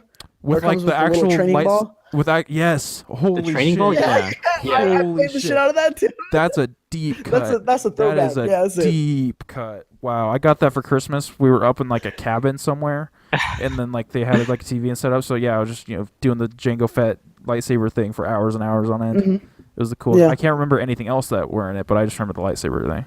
I gotta tell you what, I don't even remember that part of it. I just remember how much fun I used to have with that thing. Yeah. It was like the shittiest game ever, and I played the fuck out of it. Yeah, it was like I think it was like Jango Fett. Like he would like shoot lasers in like a pattern, and you block it. And, like like I'm so fucking cool. And then yeah, man. Good times, man. Good times. There was also a episode 3 plug-in game that had a really fun like it was the intro to Revenge of the Sith with the Jedi Starfighters, and it was just kind of like yeah. I know exactly what you know you're exactly what I'm talking I about. remember that too. Yeah, Another with deep the cut. controller. Yeah, with the Darth Vader controller. Yeah. Shout outs to that game. Yeah, I remember that. I played way too much of that game. They don't do shit like that anymore. No. It's probably a good thing, but man. Yeah, no more shovelwares. Luckily, pretty much. Yeah, now we all have mobile. amiibos. Yeah, we have amiibos now. Fucking goddamn amiibos. Not a fan. They're starting to make a comeback with the shovelware shit because there's a VR headset that's like Star Wars only that they like Oh. sell at Best Buy, Can it let me and it's have only a a Star Wars lightsaber? game. Can I Yeah. can I do this with it? Can I? Mhm. I mean, Yep. I might have to go pick that up just to relive the Yeah. the shitty memories. Super expensive, but it's like it reminds me of the thing that we were just talking about. I forgot Yeah. what the fuck they called it. I have no idea. The Jango Fett game, Yeah, but it's like that in VR and probably a little better. But I it's hope just a so. Star Wars game, so you're 'Cause paying for just the Star Wars game. that was what like literally like 2005. Yeah. Must have been. Shout out to the iToy too. Never forget. Ooh, yeah. Never forget. PS2 era iToy. Ah, so good. Man, now I'm just like remembering like all these shitty Star Wars games. So bad. There's so many of them. Super Bombad Racing. Yep. Yeah. What? You never played Super Bombad Racing? That's a deep cut. I don't think I have. There was so many Phantom Menace games. It was it's like a was. kart racer, but like all the characters had like giant heads and they flew Wait, in like yes, little I did play spaceships. Okay, yeah. I did play You this. did play that. I'll say you're missing out. The Another word Bombad just threw me off. yeah. I'm not even gonna try to do a Jar Jar voice. Great game. I also really remember fondly the pod racing game on PS2. I never played the N64 Yep. one, but I That's what I was remember gonna show. really enjoying that. I think good and bad ones. There's just, I mean, I don't want to think about Connect. Really good Star Wars ones. Lego Star Wars. Oh, one of the best. Let's just put it out there. The Complete Saga, fantastic. Played that game so many times. I played the Mos Eisley level alone like probably 24 times. Yeah, I remember those games when they had like two separate games. Yep. Yeah. It was like, what, Lego game? Like, this is stupid. Like, what is this gonna be? So good though. And then like the first one was the prequels, and it would take place in that one fucking bar in episode 2, which is so weird that it would take place there. Yeah. I just exploring like all the nooks and crannies. It was like the Peach's Castle in Mario 64. It was like a very limited, but it's like the amount of time just exploring that little area was just incredible. And then the Lego Star Wars 2 was of course the original trilogy, and it took place in the cantina, and that was awesome. If I remember correctly. And you have like all the characters just walking around. Everyone you've unlocked, you can just like start Did you guys play the Force Awakens Lego game? I bought it. I haven't played it yet. A little bit. I like the shooting mechanics. How long ago did you buy it? Like 2 weeks ago. Okay, I thought you bought it like on launch and it's just been sitting in cellophane. No, it was like $7. I want to try it out. I like what they did. They kind of made it like a cover-based shooter in like the combat parts, which was kind of interesting. It has some good ideas, and it kind of retreads. I just don't like the trend of the Lego games having the voices from films. Like, I just feel like the charm was lost by adding voice acting. They did that? Oh, Yeah. That sucks. Yeah. They did that with like Lego Batman 2, right? Yeah, they started with, I think the first one was Lord of the Rings. And then it was just downhill. Yeah, Lego Batman 2. It's just such a shame. It's like, I remember like the moment of when Lego Star Wars 2 of, the I Am Your Father, and it's like Vader having to like pantomime, like put out a picture of Padme, like, and then like pointing. Yeah, it's like so much personality there. I like it. The whole thing. Yeah, exactly. The finger on the whole thing. It's hot. I love it. I love like how they told stories just through non-voice. Like it was just miming things. It was great. I gave it a charm that a charm that it just does not have, despite the gameplay being objectively better now. Like, it's such a shame. Like some of these Lego games now I would have loved as a kid, but now I just like having like the big open world, like the Marvel superheroes, like having the whole big New York City. Like I would have adored that as a kid, but now I just kind of want the more simplistic structure of the old ones and no voice acting. But times are changing. There's a Lego game for everything now. Yeah, times are changing, boys. Times are changing. Anyway, what was this topic originally? What you're looking forward to? Yeah. Lego Star Wars 2. Yeah, to be fair, it was a pretty The original trilogy. baseline one, easy to jump off from. Real quick to jump into your topic, to actually answer your question. Yeah. It was Star Wars or the Star Wars. Spider-Man. Visceral's dead. Yeah, Spider-Man and The Last of Us 2, which Solid. I'm just that's my answer. Hug your PlayStation. I think that's tonight. enough said. Yeah, enough said. You don't even. Yeah. For real. Yeah. Too many good games on PlayStation. Great time to be PlayStation games. For real. Also, second runner-up, Death Stranding. I'm like basically like you are a Star Wars fanboy. I am a Hideo Kojima fanboy. Like very apologetic. I couldn't give two fucks about that game. Really? Oh man. I have no idea what the fuck it is. Me either. I don't even think Kojima does, but whatever. We're just gonna keep going. Like, oh yeah, I want it. It's so awesome. deep. So much symbolism. Hopefully, I'm probably gonna play it. But the trailers they connect, and that was definitely on purpose. That's too much work. Nah. Yeah, maybe. There's definitely maybe in there. Even Kojima didn't know they did that. Yeah, it's like, oh shit. That was that was the dream the whole time. Also, none of this is real. It's all a simulation. I would laugh like so fucking hard if that game comes out and like it's not even like pertaining to anything that they showed. I wouldn't put like it it's not even like the voice actors or the characters or anything. But like everything we've seen are side characters. Yeah, they pull some next level Raiden shit with us. Side missions. Man, that's some high profile side mission characters. You got, I can't remember his name right now. Let's talk about it, dude. You don't know. Norman Reedus. Thank you, Eli. They get Norman Reedus for a side character. That's just one quest, like one-off side quest. That's pretty impressive. But we'll see. You just have to find his baby. We know literally. that's it. Yeah, that's it. Yeah, you think like it's a very central theme to it, and it's like no, it's just one little one-off thing. Like you don't even talk about it again. Yeah. Where's Where's my my son? baby? Help me find my baby.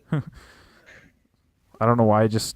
Eli has put like a really bad impression on me. Where I just sometimes I hear things in Mark Wahlberg's voice, and Yeah, you I do. just imagine putting Mark Wahlberg in that game and just how much it would change.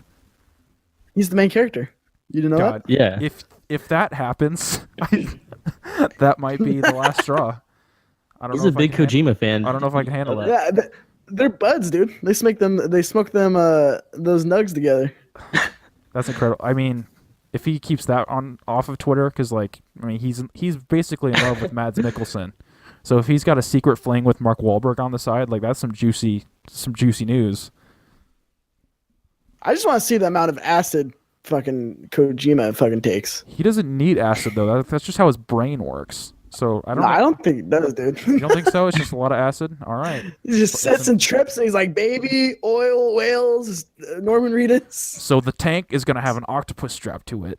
Yeah, God. It's all gonna work these are together. just drug visions. He's got a crazy, beautiful, horrific, wonderful brain, and I'd love to talk to him one day with the translator and just pick apart his creative process because I'm fascinated by that man. Yeah, that'd be a good interview. Fascinating.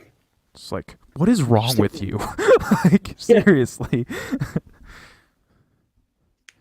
I just wake up from a heavy sleep and write down whatever comes to my mind Yeah. and go back to sleep. And I go back to hibernate. sleep. Yeah. He has like a chamber. He just What if you asked him that and you're like, "Hey, what's your like creative process?" And he's like, "I do a lot of acid. Like I'd be like, psychedelics are like Thank you. what helps me write." you gave me my And then you'll remember me. Yeah. It's like you gave me my favorite games of all time. I'll allow it. Man. All right. Shout out to Well, Kojima. Yeah. What Oh, man. other games do we know that are coming but we don't have a date for? So my like far future game that we don't have a date for is whatever Rocksteady's working on. Oh, yes. I don't even care what it is. I'll be there day one. Exactly. And Sucker Punch's new game. I forgot what they're calling that. the samurai thing. Tushima? Man, out of any, yeah, something like that. Out of all the games that they could have made to make me so interested, they picked a game that I would just be the least interested in. Oh, really? I'm really interested in that setting at least, and like a really like grounded like version of it, because we get like a lot of like stylized like feudal Japan. We don't really get like feudal Japan. So that's what I hope we get like a really grounded tone with it. I don't know if we will, because you see like the end of the trailer, he's like dive bombing onto somebody. There's probably some spirits involved or whatever, but I don't know. The world looks beautiful. We know nothing about it, so we'll see how it pans out. But I don't know.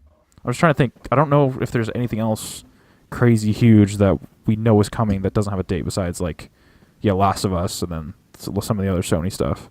I got one. The Crash Bandicoot that's gonna be announced at PSX this year. Yeah, right.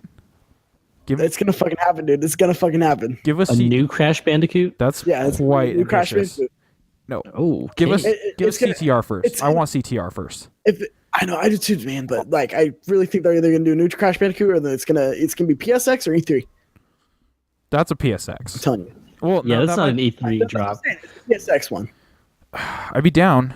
I enjoyed what they did. But that's what I was saying about the remasters. I was like, oh, it's gonna happen at PSX, and it happened at E3. So what the fuck do I know? But it's happening. I feel like I'm excited. that's another pizza bet in the making, but I can't afford two pizza bets, even though they're years apart. Because I feel like you might be right on this one. I'm not as confident. I'm telling you. I Oh feel like man, I can't wait for next week. Are you- PSX is right there. PSX, which is crazy. It came up real fast. I feel like you're just like Yeah. in tune with the Yeah. Bandicoot in like ways that I couldn't imagine. Like you just I mean, I have a video on my channel that called this like 3 years ago, like the remasters, Really? way before I'm having. you're like a Yeah. prophet. And I was talking about this shit. I guess I just if you just say something enough for long enough, it eventually happens. comes true. And then Sean Lane has a T-shirt on. Did the T-shirt like throw like a wrench in your whole theory? Like it's actually happening? No, I was there, Oh, you were and there. I freaked the fuck You out. freaked the fuck. I was It's there. happening! I never forget. I was so excited, and then nothing happened, and I was so pissed. It's just a T-shirt, guys. Chill out. Yeah. Oh God. God, that he's such a bastard. tease. Like And knew what does he this was every doing. year. Yeah. He does this every. He did it with Wipeout, and then the Wipeouts were announced, and then he did it with something else, and that was announced too as like a remaster. It's like, you bastard. It's like next Spyro shirt. It's like it's gonna happen. Oh God. Oh God. Freak the fuck out. Unleash the What dragon. if they announce a Spyro collection at PSX? That'd be a PSX. Guys, I am so excited for PSX. My expectations. It's got to be are pretty- something like that. My expectations are on the floor, like because of Paris Games Week. Like I'm not expecting anything crazy, but there's gonna be something. I know there's going to be something. They have to have something. Me too. I really think that I think that they're firing on all cylinders now. So I think they have enough content to be able to have 3 different conferences in a year and have something for each of them. Like especially We'll like see. the PlayStation specific PSX. Like you can do some really obscure shit. Pull it out. Yeah, that's where they announced Ni no Kuni 2. Yeah, and they said there's gonna be no. And They already said there's no Yakuza this year, and I'm not sure it's actually PSX without a Yakuza announcement. That's a little concerning. That's a good point. Yeah. Yeah. God. But while we're on this topic of PSX, bring it back to fucking San Francisco. Yes. Jesus Christ, Sony. I bet that's What nice the for you fuck? guys. So nice. I mean, you're in like fucking Timbuktu, but Nobody comes here, so for Suck it. civilized. we San Francisco is a better city than Anaheim, first of all. Fuck Disneyland True. and all the fuck people who want to go there. Disneyland. Damn.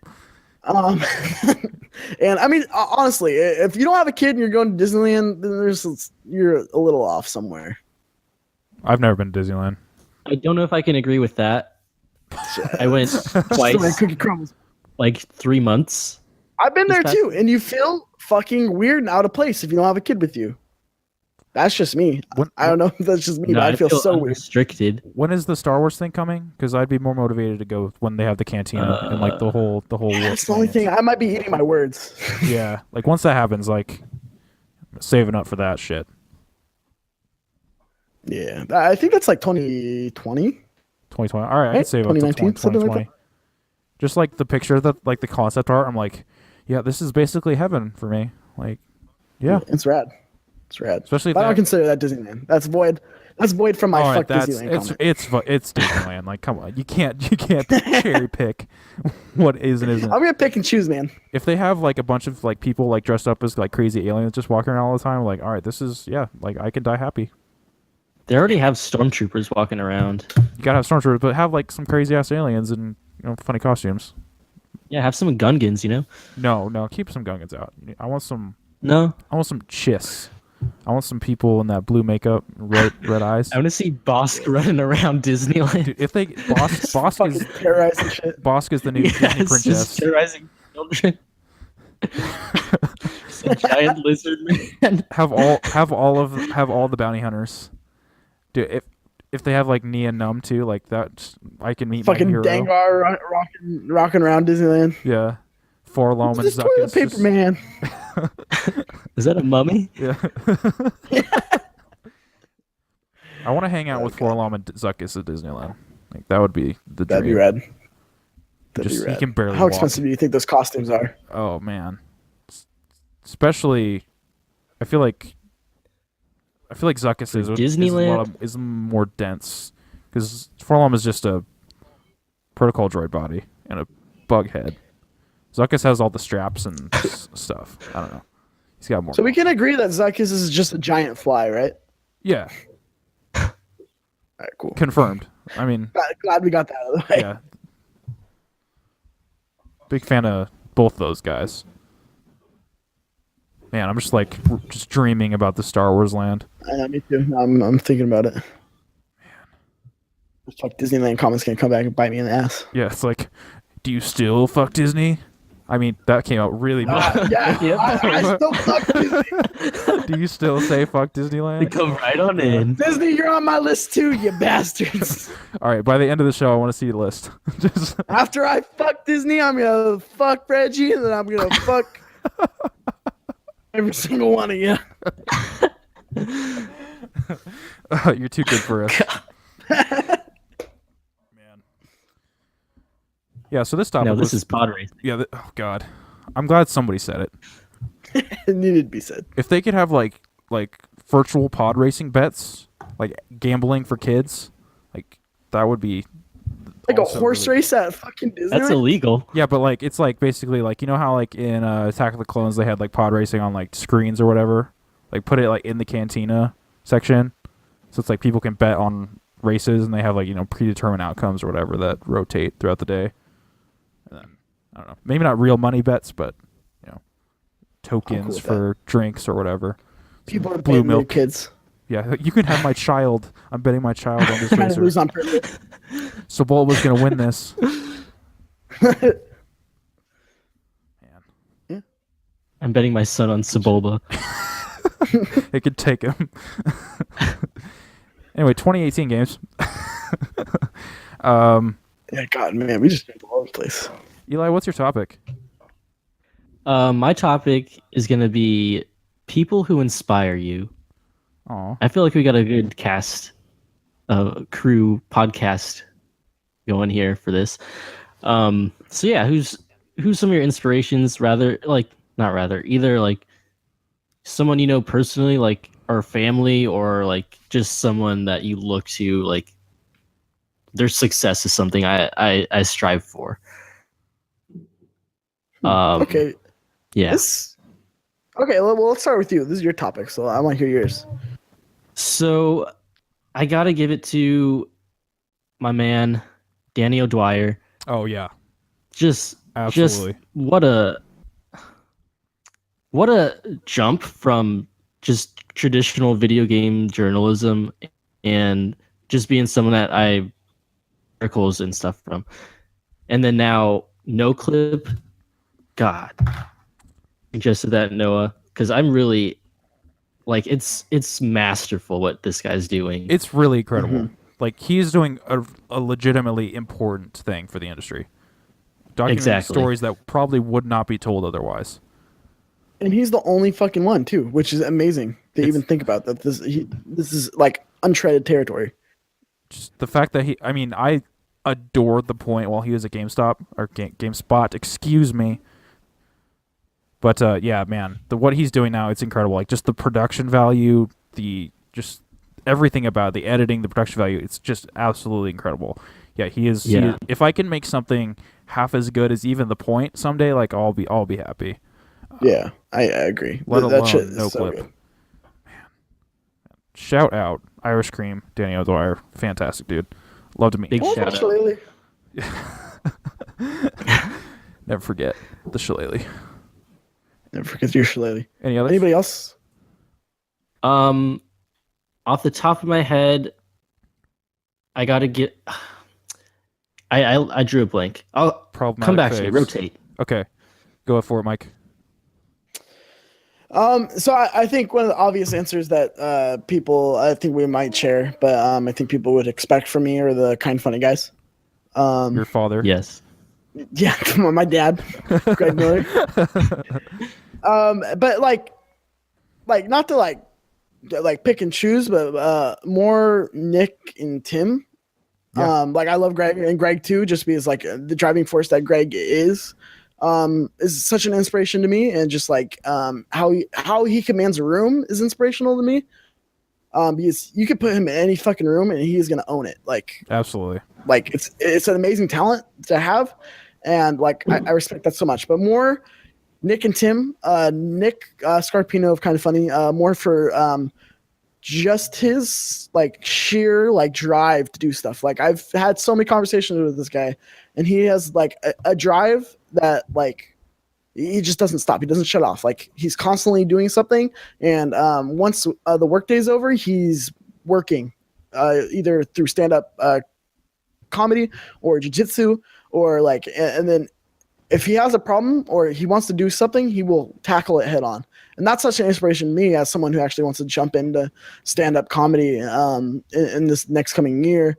Just seeing how he went and did that, or how he wanted to jump into like and get counseling and tackle some fears, and then jiu-jitsu. Like he jumped into all these things and just like didn't look back. And then he has that grind, and I feel like that grind is something that I've been missing. Is you just don't stop.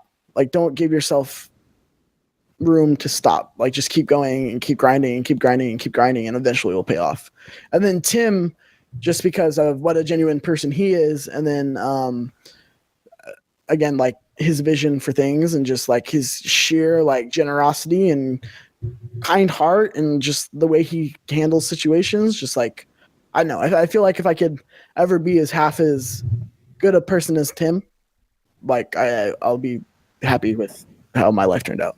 And then of course Joe Rogan. We were talking about it earlier too. That guy has a fucking grind like nobody else. Yeah, man. Amen. On all accounts. Nick's work ethic. Nick's work ethic. Can't even speak.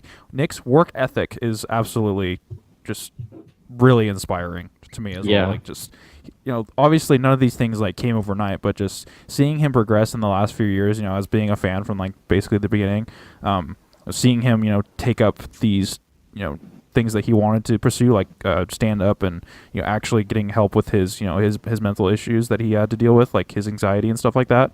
Like, and then jiu-jitsu and too. the jiu-jitsu Like thing, it just tacked on. Just absolutely inspiring to me as well. And yeah, Tim, like it really upsets me the kind of hate that he gets, like from a angry minority maybe, but they seem large in the grand scheme, of course. But man, he just, I can't imagine him being anything but genuine. Like he puts his best foot forward at all times, I feel. He's one of the most genuinely nice people like I've like ever met. Like I went and did not did, but I went to support him on a couple of his when he his open mic nights, and he did like 2 or 3 one day, and I went to all 3 of them with him. And I didn't have a car at the time, so I was going to BART, which is the train station in San Francisco. And he's like, oh, yeah, like, no, like, let me give you a ride. Like, it's no big deal. And it was kind of out of the way. And he just drove around with me for like an hour just talking about life. That's awesome. Like, it was really cool. Like, it was like, who else with his kind of, not celebrity, because they're not like celebrities, but like that kind of position would do this to like a fan. Yeah, no, not many. That's a big reason why I gravitate toward them so much, is that they're at this weird, like, size-wise, it's like they have influence on like the industry and like they're respected, but also it's small enough to cater an audience that they can really like serve and you know make the content toward and be genuine toward. Like that's something I really respect from them. You know, all those guys. Yep. Hats off to them.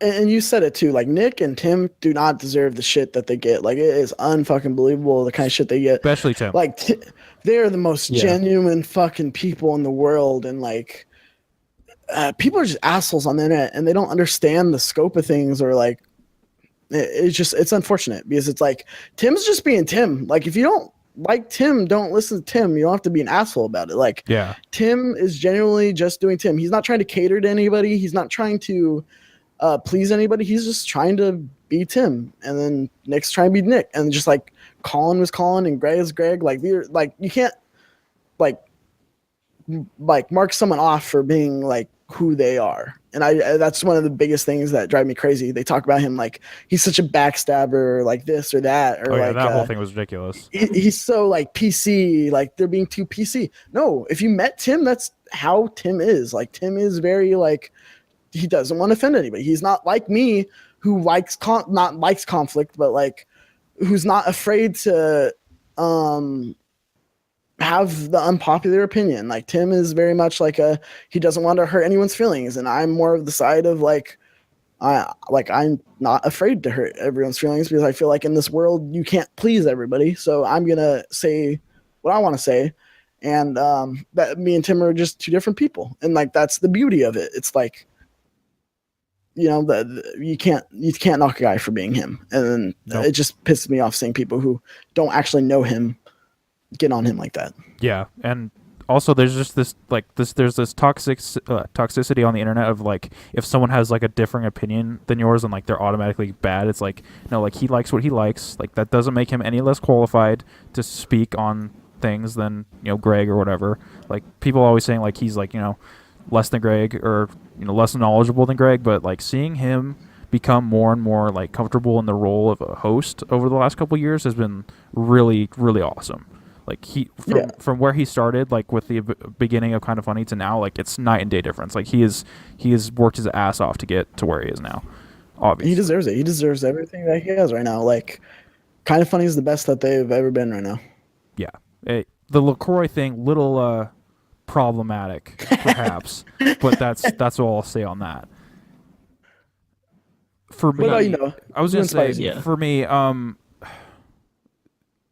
this might be a little strange, but despite obviously not knowing her, the late Carrie Fisher was just in terms of like an attitude and like a life, not a lifestyle, because she made a lot of bad choices in her, when she was young. But like, she just the way she carried herself was really inspiring to me. Like she was always genuine to herself, and she admitted all of her mistakes, and just she didn't give any fucks about what people thought of her. Like, she just lived her life how she wanted to, and I always really gravitated toward that.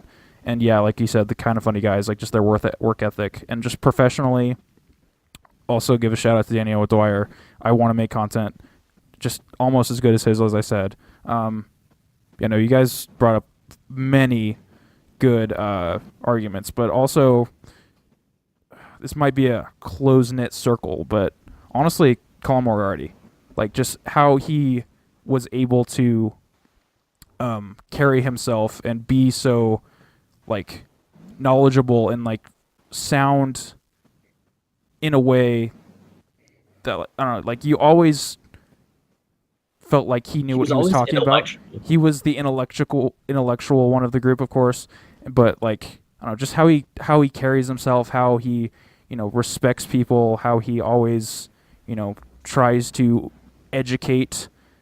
He does invite himself to, he likes to troll a little bit, but just how he constantly tries to expand his reach and his knowledge and better himself, I think, is really inspiring. And then also going off on your own and starting a business is really daunting, and hats off to that, to anybody who does it. But just the way that he kind of has balanced his life, always having multiple passions at once and always striving to learn more, like that was always really inspiring to me. Yeah, no, Colin. Long-winded, I apologize. No, I mean, it's beautifully said too, because Colin, like for everything that went down, Colin, like I respect it, because like he's unapologetically Colin, and like that's how I try to live my life, is be unapologetically Mikey. Like, exactly. You're not gonna always say things the best, and you're not always gonna be understood the way you mean things, and some people are not gonna like what you say, just no matter what. Like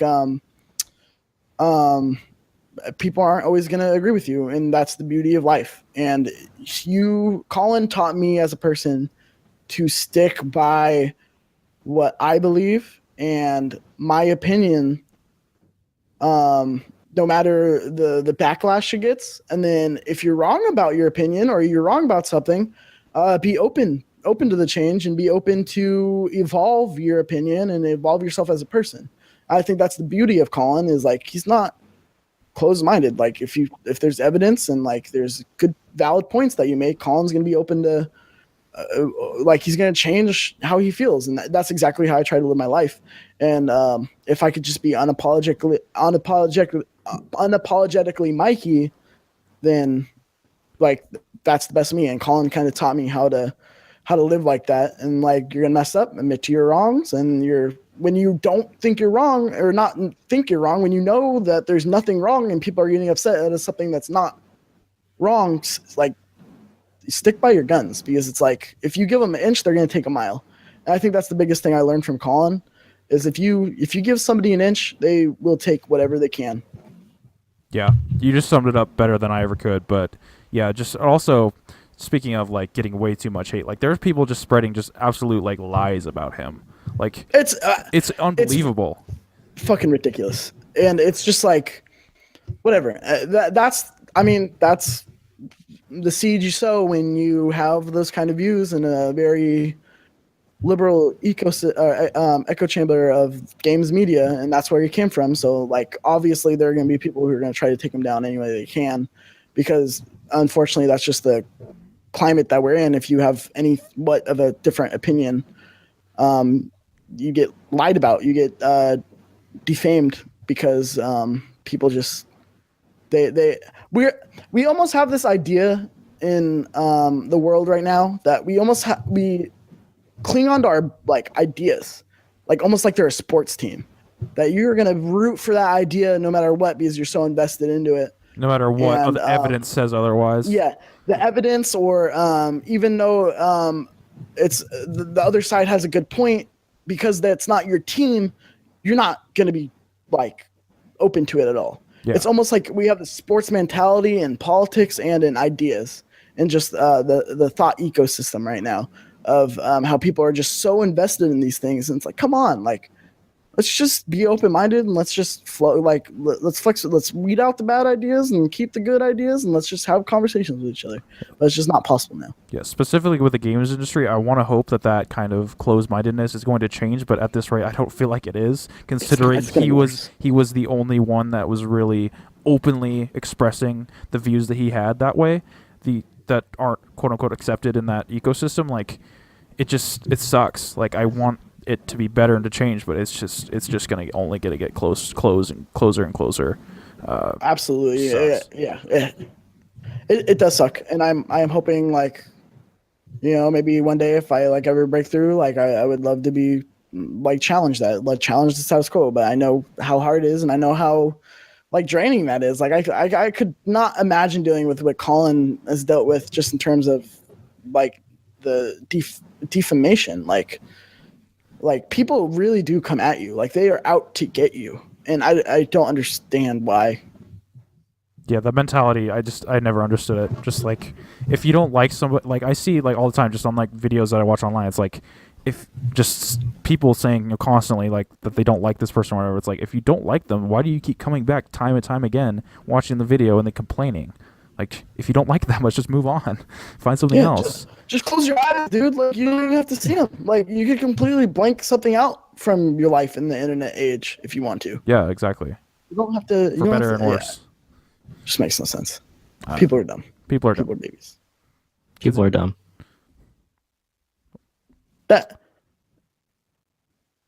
Sorry, I don't know where I was going with that. Never mind. That's all good. I just totally lost my train of thought as well. Any final mentions on people that really inspire you? I got to give a shout out to my girlfriend.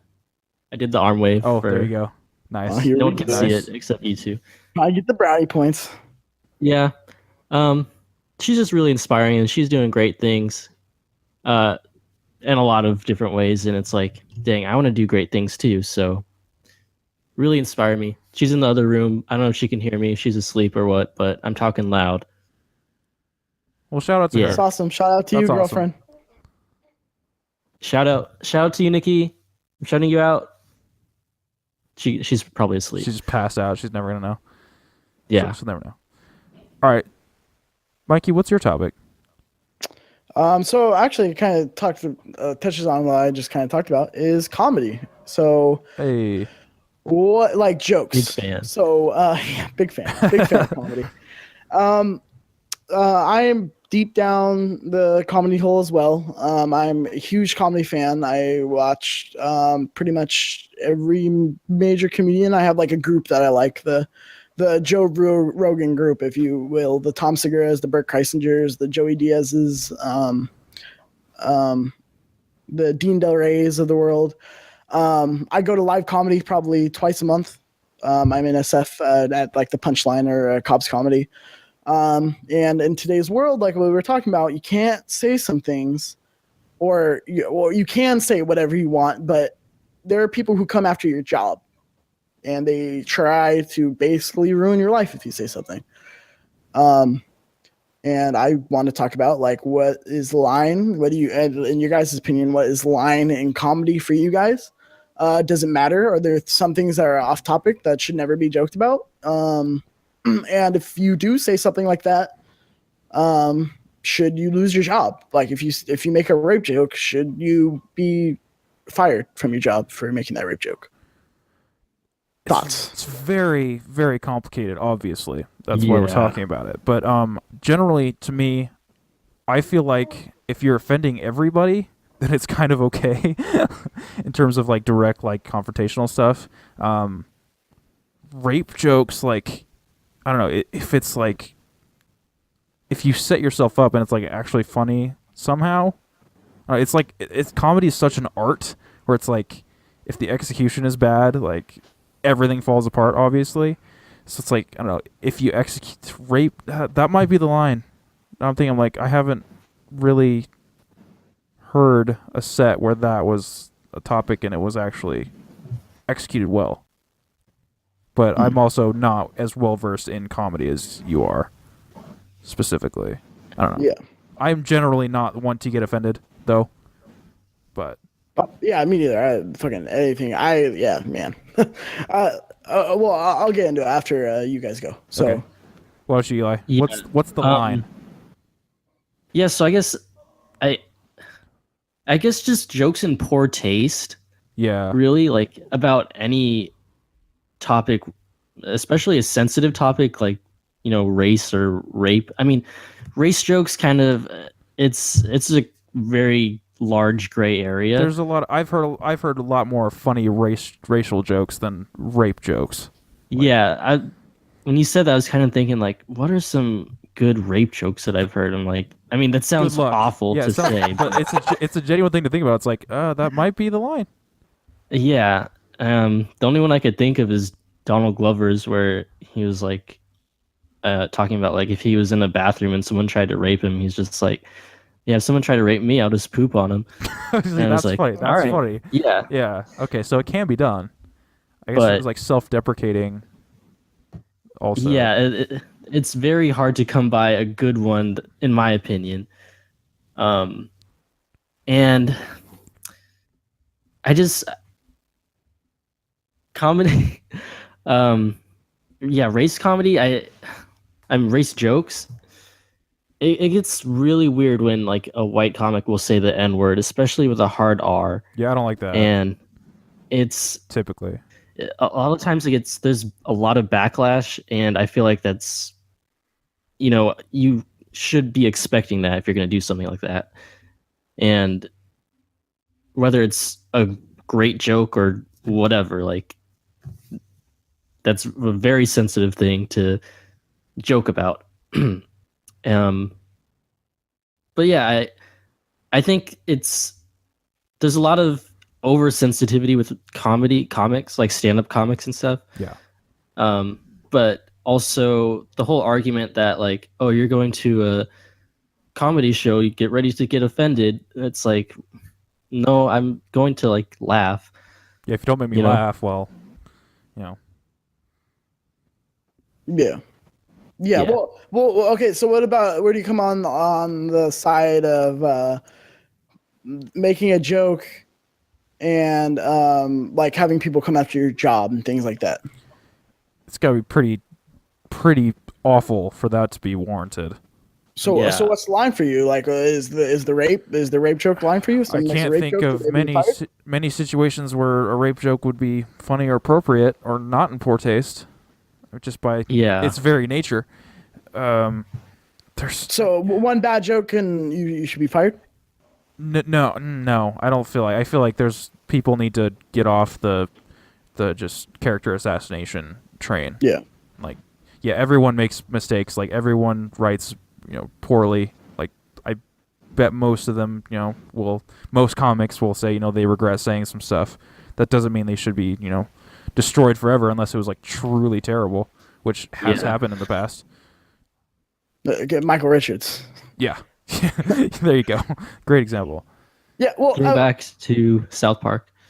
Yeah, well, okay, so my opinion on this is like the late great Patrice O'Neal. If you guys haven't heard Patrice O'Neal stand up, probably the most offensive stand-up, some of the most offensive stand-up that you hear, and the dude is hilarious. He used to say, all jokes come from the same place. Good jokes and bad jokes come from the same place.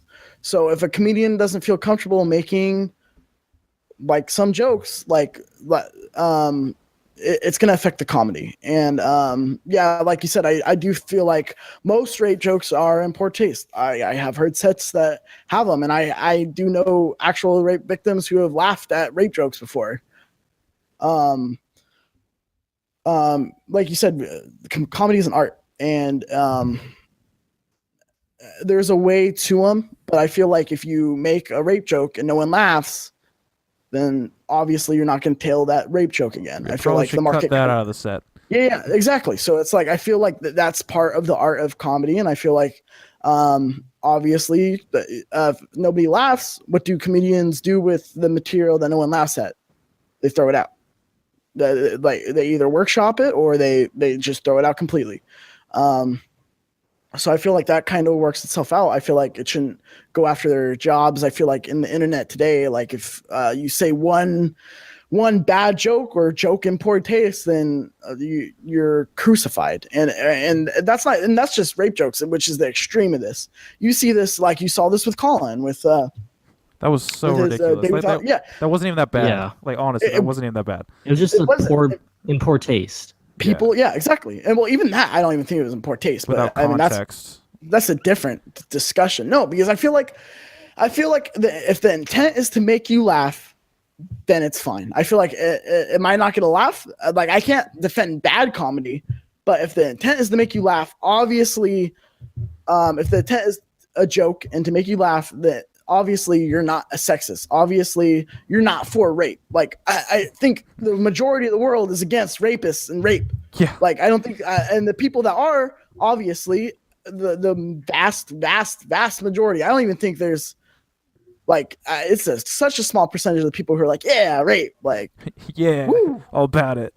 Like yeah, rock on. I love rape. Like those people, first of all, don't really exist. There are people who do rape and it sucks. And they're shitty people, and everybody else says, hey, that's fucking shitty, and you shouldn't do that, and we're not for that, and you should be in jail. I think that's pretty much the case of it. So obviously, if you're making like a rape joke, it's not like you're like for rape. Like, and again, like I said, bad jokes and good jokes come from the same place and the same creative area when they start out. So it's like like it's a swing and a miss. It's a swing and a miss. Like we move past it. And I feel like that's what the comedy scene is so good at, is when you're workshopping your material, you can leave stuff behind.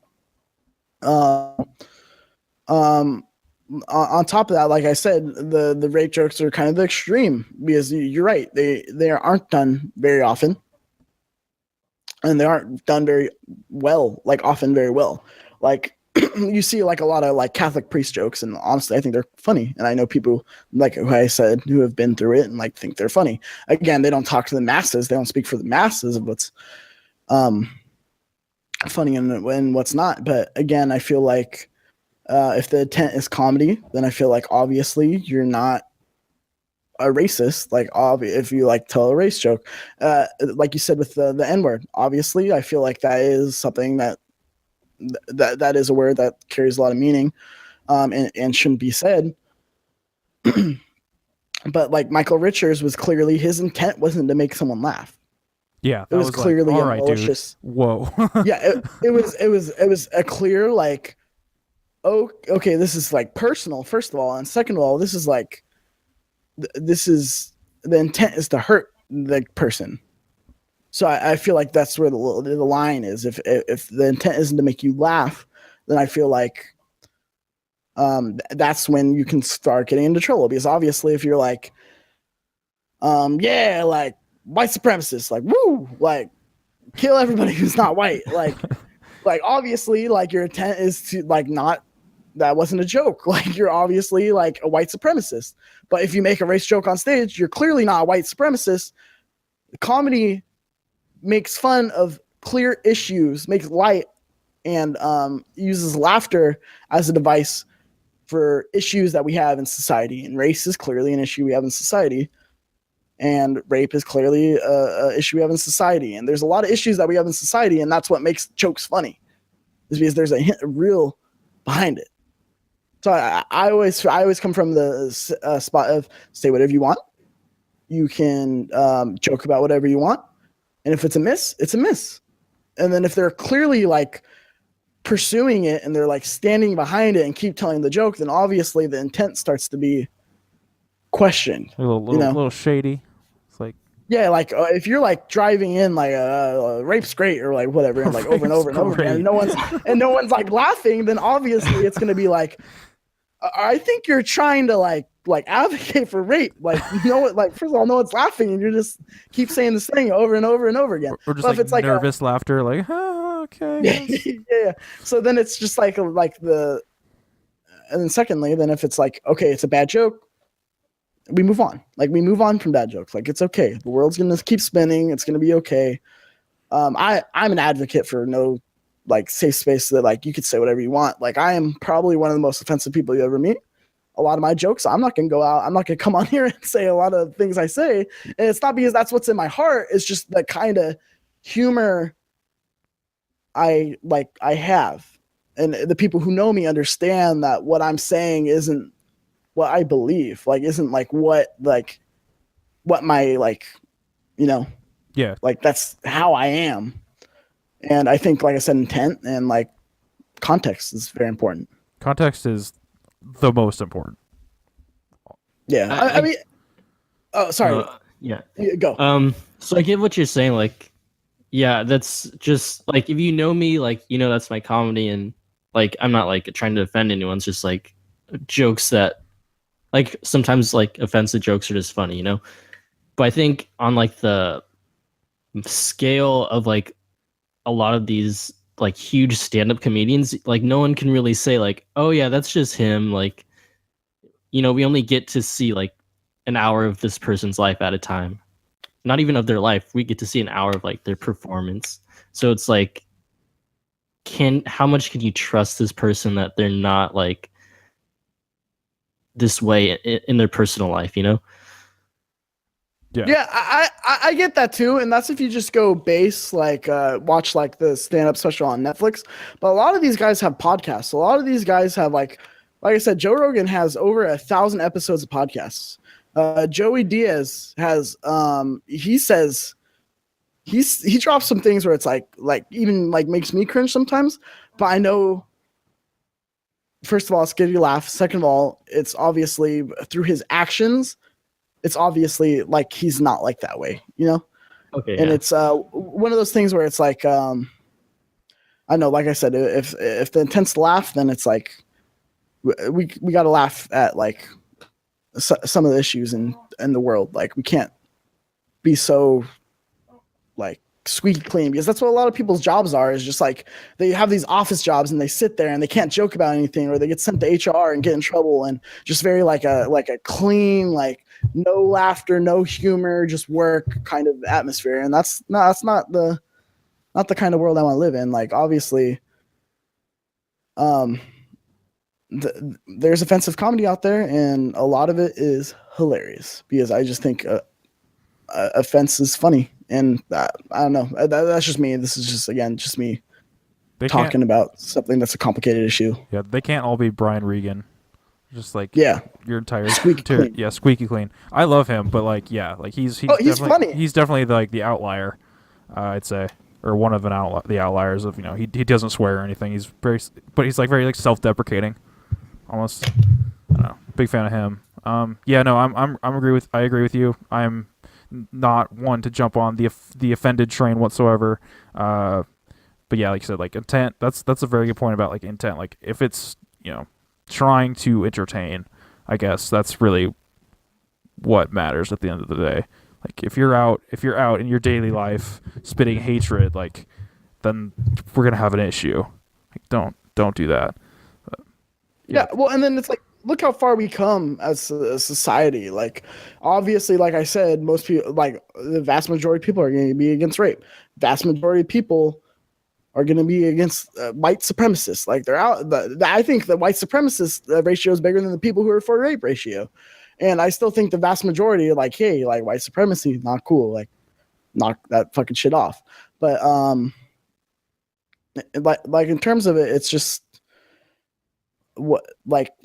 I just feel like anything could be said, and I'm not going to be one to be offended. It's like with Kathy Griffin when she did the Donald Trump head thing.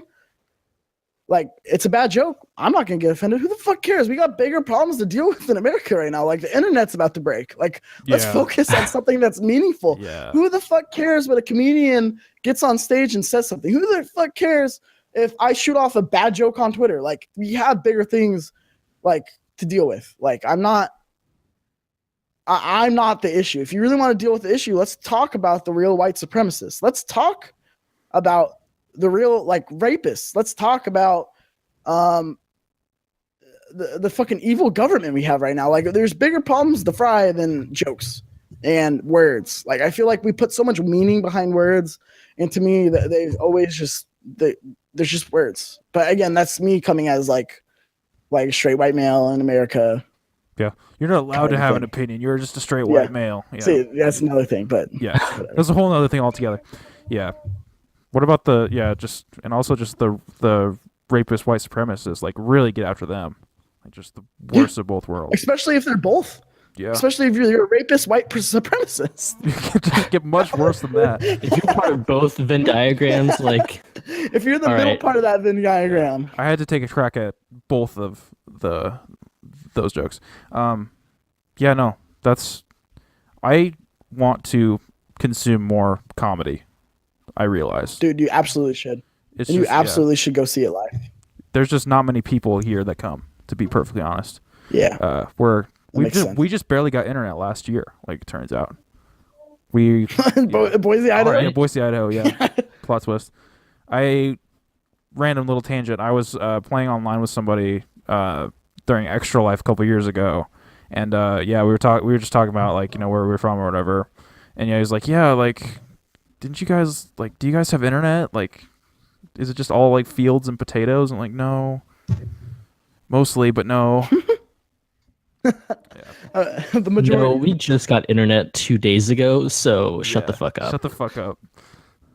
Our internet sucks too, but everything else. We were riding horses until a year ago. Yeah, I knew someone with a camel. That was pretty cool. Just in their just in their backyard, just hanging out. Rock on. Yeah, you won't see that anywhere. See people on horses going to Dutch Bros. Like, just man. Shout out to Idaho. It's a crazy place. Wild West. I guess. Shout out to Idaho. I gotta go there first before I can shout it out. I'll speak for the panel here.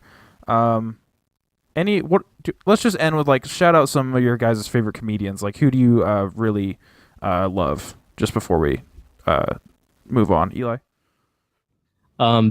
So are we talking stand up or just comedians in general? I can say in general. Big, huge fan of Tim and Eric since I was like 12. Everything they do, everything associated with them is gold, including Decker, which we'll get to later. Yeah, I have just been introduced, and I'm now becoming a fan. Who the fuck's Tim and Eric? Ooh, boy, all right. You guys got Hulu? Oh, it's on Hulu? No? Yeah. I'll go check it out tonight. Check out Tim and Eric's awesome show, great job, and just run through as many as you can. All right, I will. That's going to be my mission tonight. That's what I'm going to be doing. Heck yes. 2 recommendations for this week, apparently. Or that could just be it. Oh, are you saying for me now, the comedy, or are we still on... If that's your pick, Eli, what's yours, Mike? Yeah. And you like final? Because you're more well-versed. So comedy right now. Have you guys listened to Tom Segura? I have not. But I think I've seen one stand-up. Go to fucking Netflix and watch Tom Segura right now. Tom Segura is hilarious. The dude is one of the funniest working comedians today. Also, shout out to Bert Kreisinger. He has a special on Showtime. Also really funny. And don't want to. Oh, I have seen this guy. Yes, I have seen Tom Segura. Tom, yeah. Tom is a fucking killer. I've seen Tom, Bert, and Joey Diaz live. So I guess those would be the 3 that I shout out. But a little lesser known one, Dean Del Rey. Go check him out. He's fucking hilarious too. Man, I got homework. Dean Del Rey. Yeah, Joey Diaz. man, he's an animal. He's just another breed. Actually, if you want to be introduced to Joey Diaz, after we're done here, go on YouTube, type in Alex Jones, Joey Diaz. I'm all about this. Search. We love Alex Jones here. We're big fans of Alex Jones. Oh, this is gonna be one of your fucking favorite videos ever. Because like Joey Diaz just keeps cussing on the air. Because obviously Alex Jones and Joe Rogan know each other. So Joe Rogan was on the podcast, and Joey Diaz kept going on the podcast. Ended up going on Alex Jones's show, and like he kept cussing, and like Alex Jones keeps correcting him, like don't cuss on there, blah, blah, blah. And then just watch it because he just goes off, and then just do yourself a favor. I'm not doing justice. Go watch it. I'm all about this. That sounds fantastic. It's hilarious. The cussing will make the frogs gay. Yeah. Don't do it. He's a freaking nut. Shout out to Alex Jones, one of my favorite unintentional comedians. Yeah. Or is it intentional? He might be a wonderful genius or just a complete maniac. Yeah, no one knows. The verdict's still out on that one. Yeah. Neither would surprise me. Absolutely not. I know this might be like a really like mainstream one, but I really enjoy Gabriel Iglesias. Yeah, he's funny. He's funny. All right. Like some of his stuff is I love it. But everyone knows him. Not really a deep cut. All right, probably move on. Now, it is time for I Recommend, where one of us recommends to the group something for the others to check out. It can be anything, and last time we were recommended Adult Swim's Decker. So this is quite the little series. Elijah, give us the elevator pitch. All right, so it's basically Jack Decker. He's a CIA agent, I believe, and he's the only man who can save America from terrorism, including the president can't do shit. He sucks. He makes fun of him all the time. Yeah, the president is trash. Don't vote for that guy in the future. Discount Martin Sheen. Yeah, that's Martin Sheen's brother. I forget. I think. Oh, it really is? His name's Joe Estevez. Yeah. Okay, I was like, this guy just looks like a cheap Martin Sheen, but that fits. Yeah. And shout out to Codemaster Kington, Special Agent Kingston. Yeah, it's intentionally like a very terrible just show. Don't sneak up on a CIA agent like that. Yeah. Yeah, like when he's in the Oval Office and like the green screen, there's like the desk and then like the green screen desk because it's like clipping on each other, and then you see like the green screen like outline on everybody. Like I love that kind of stuff. I love like intentionally like bad productions. It only gets better. Stuff. I need to get in more. I it's one of those things where I'm like, oh, what was the recommendation for this week? Oh shit, and then I binge watch some of it. Man, I love that kind of stuff. Definitely gonna watch some more. He's just like out in like in the desert somewhere, just like shooting off into nothing. The guy comes up. He's like, what was he like in Afghanistan or whatever? And he's like just like a white dude in glasses. Yeah, Abdul. Yeah, Abdul. He's in the chopper. Is like just pasted on like just almost hanging on a green screen chair and then put him in the chopper. Yeah, just a thumbs up. Yeah, no, big fan. Recommend checking it out, Mike.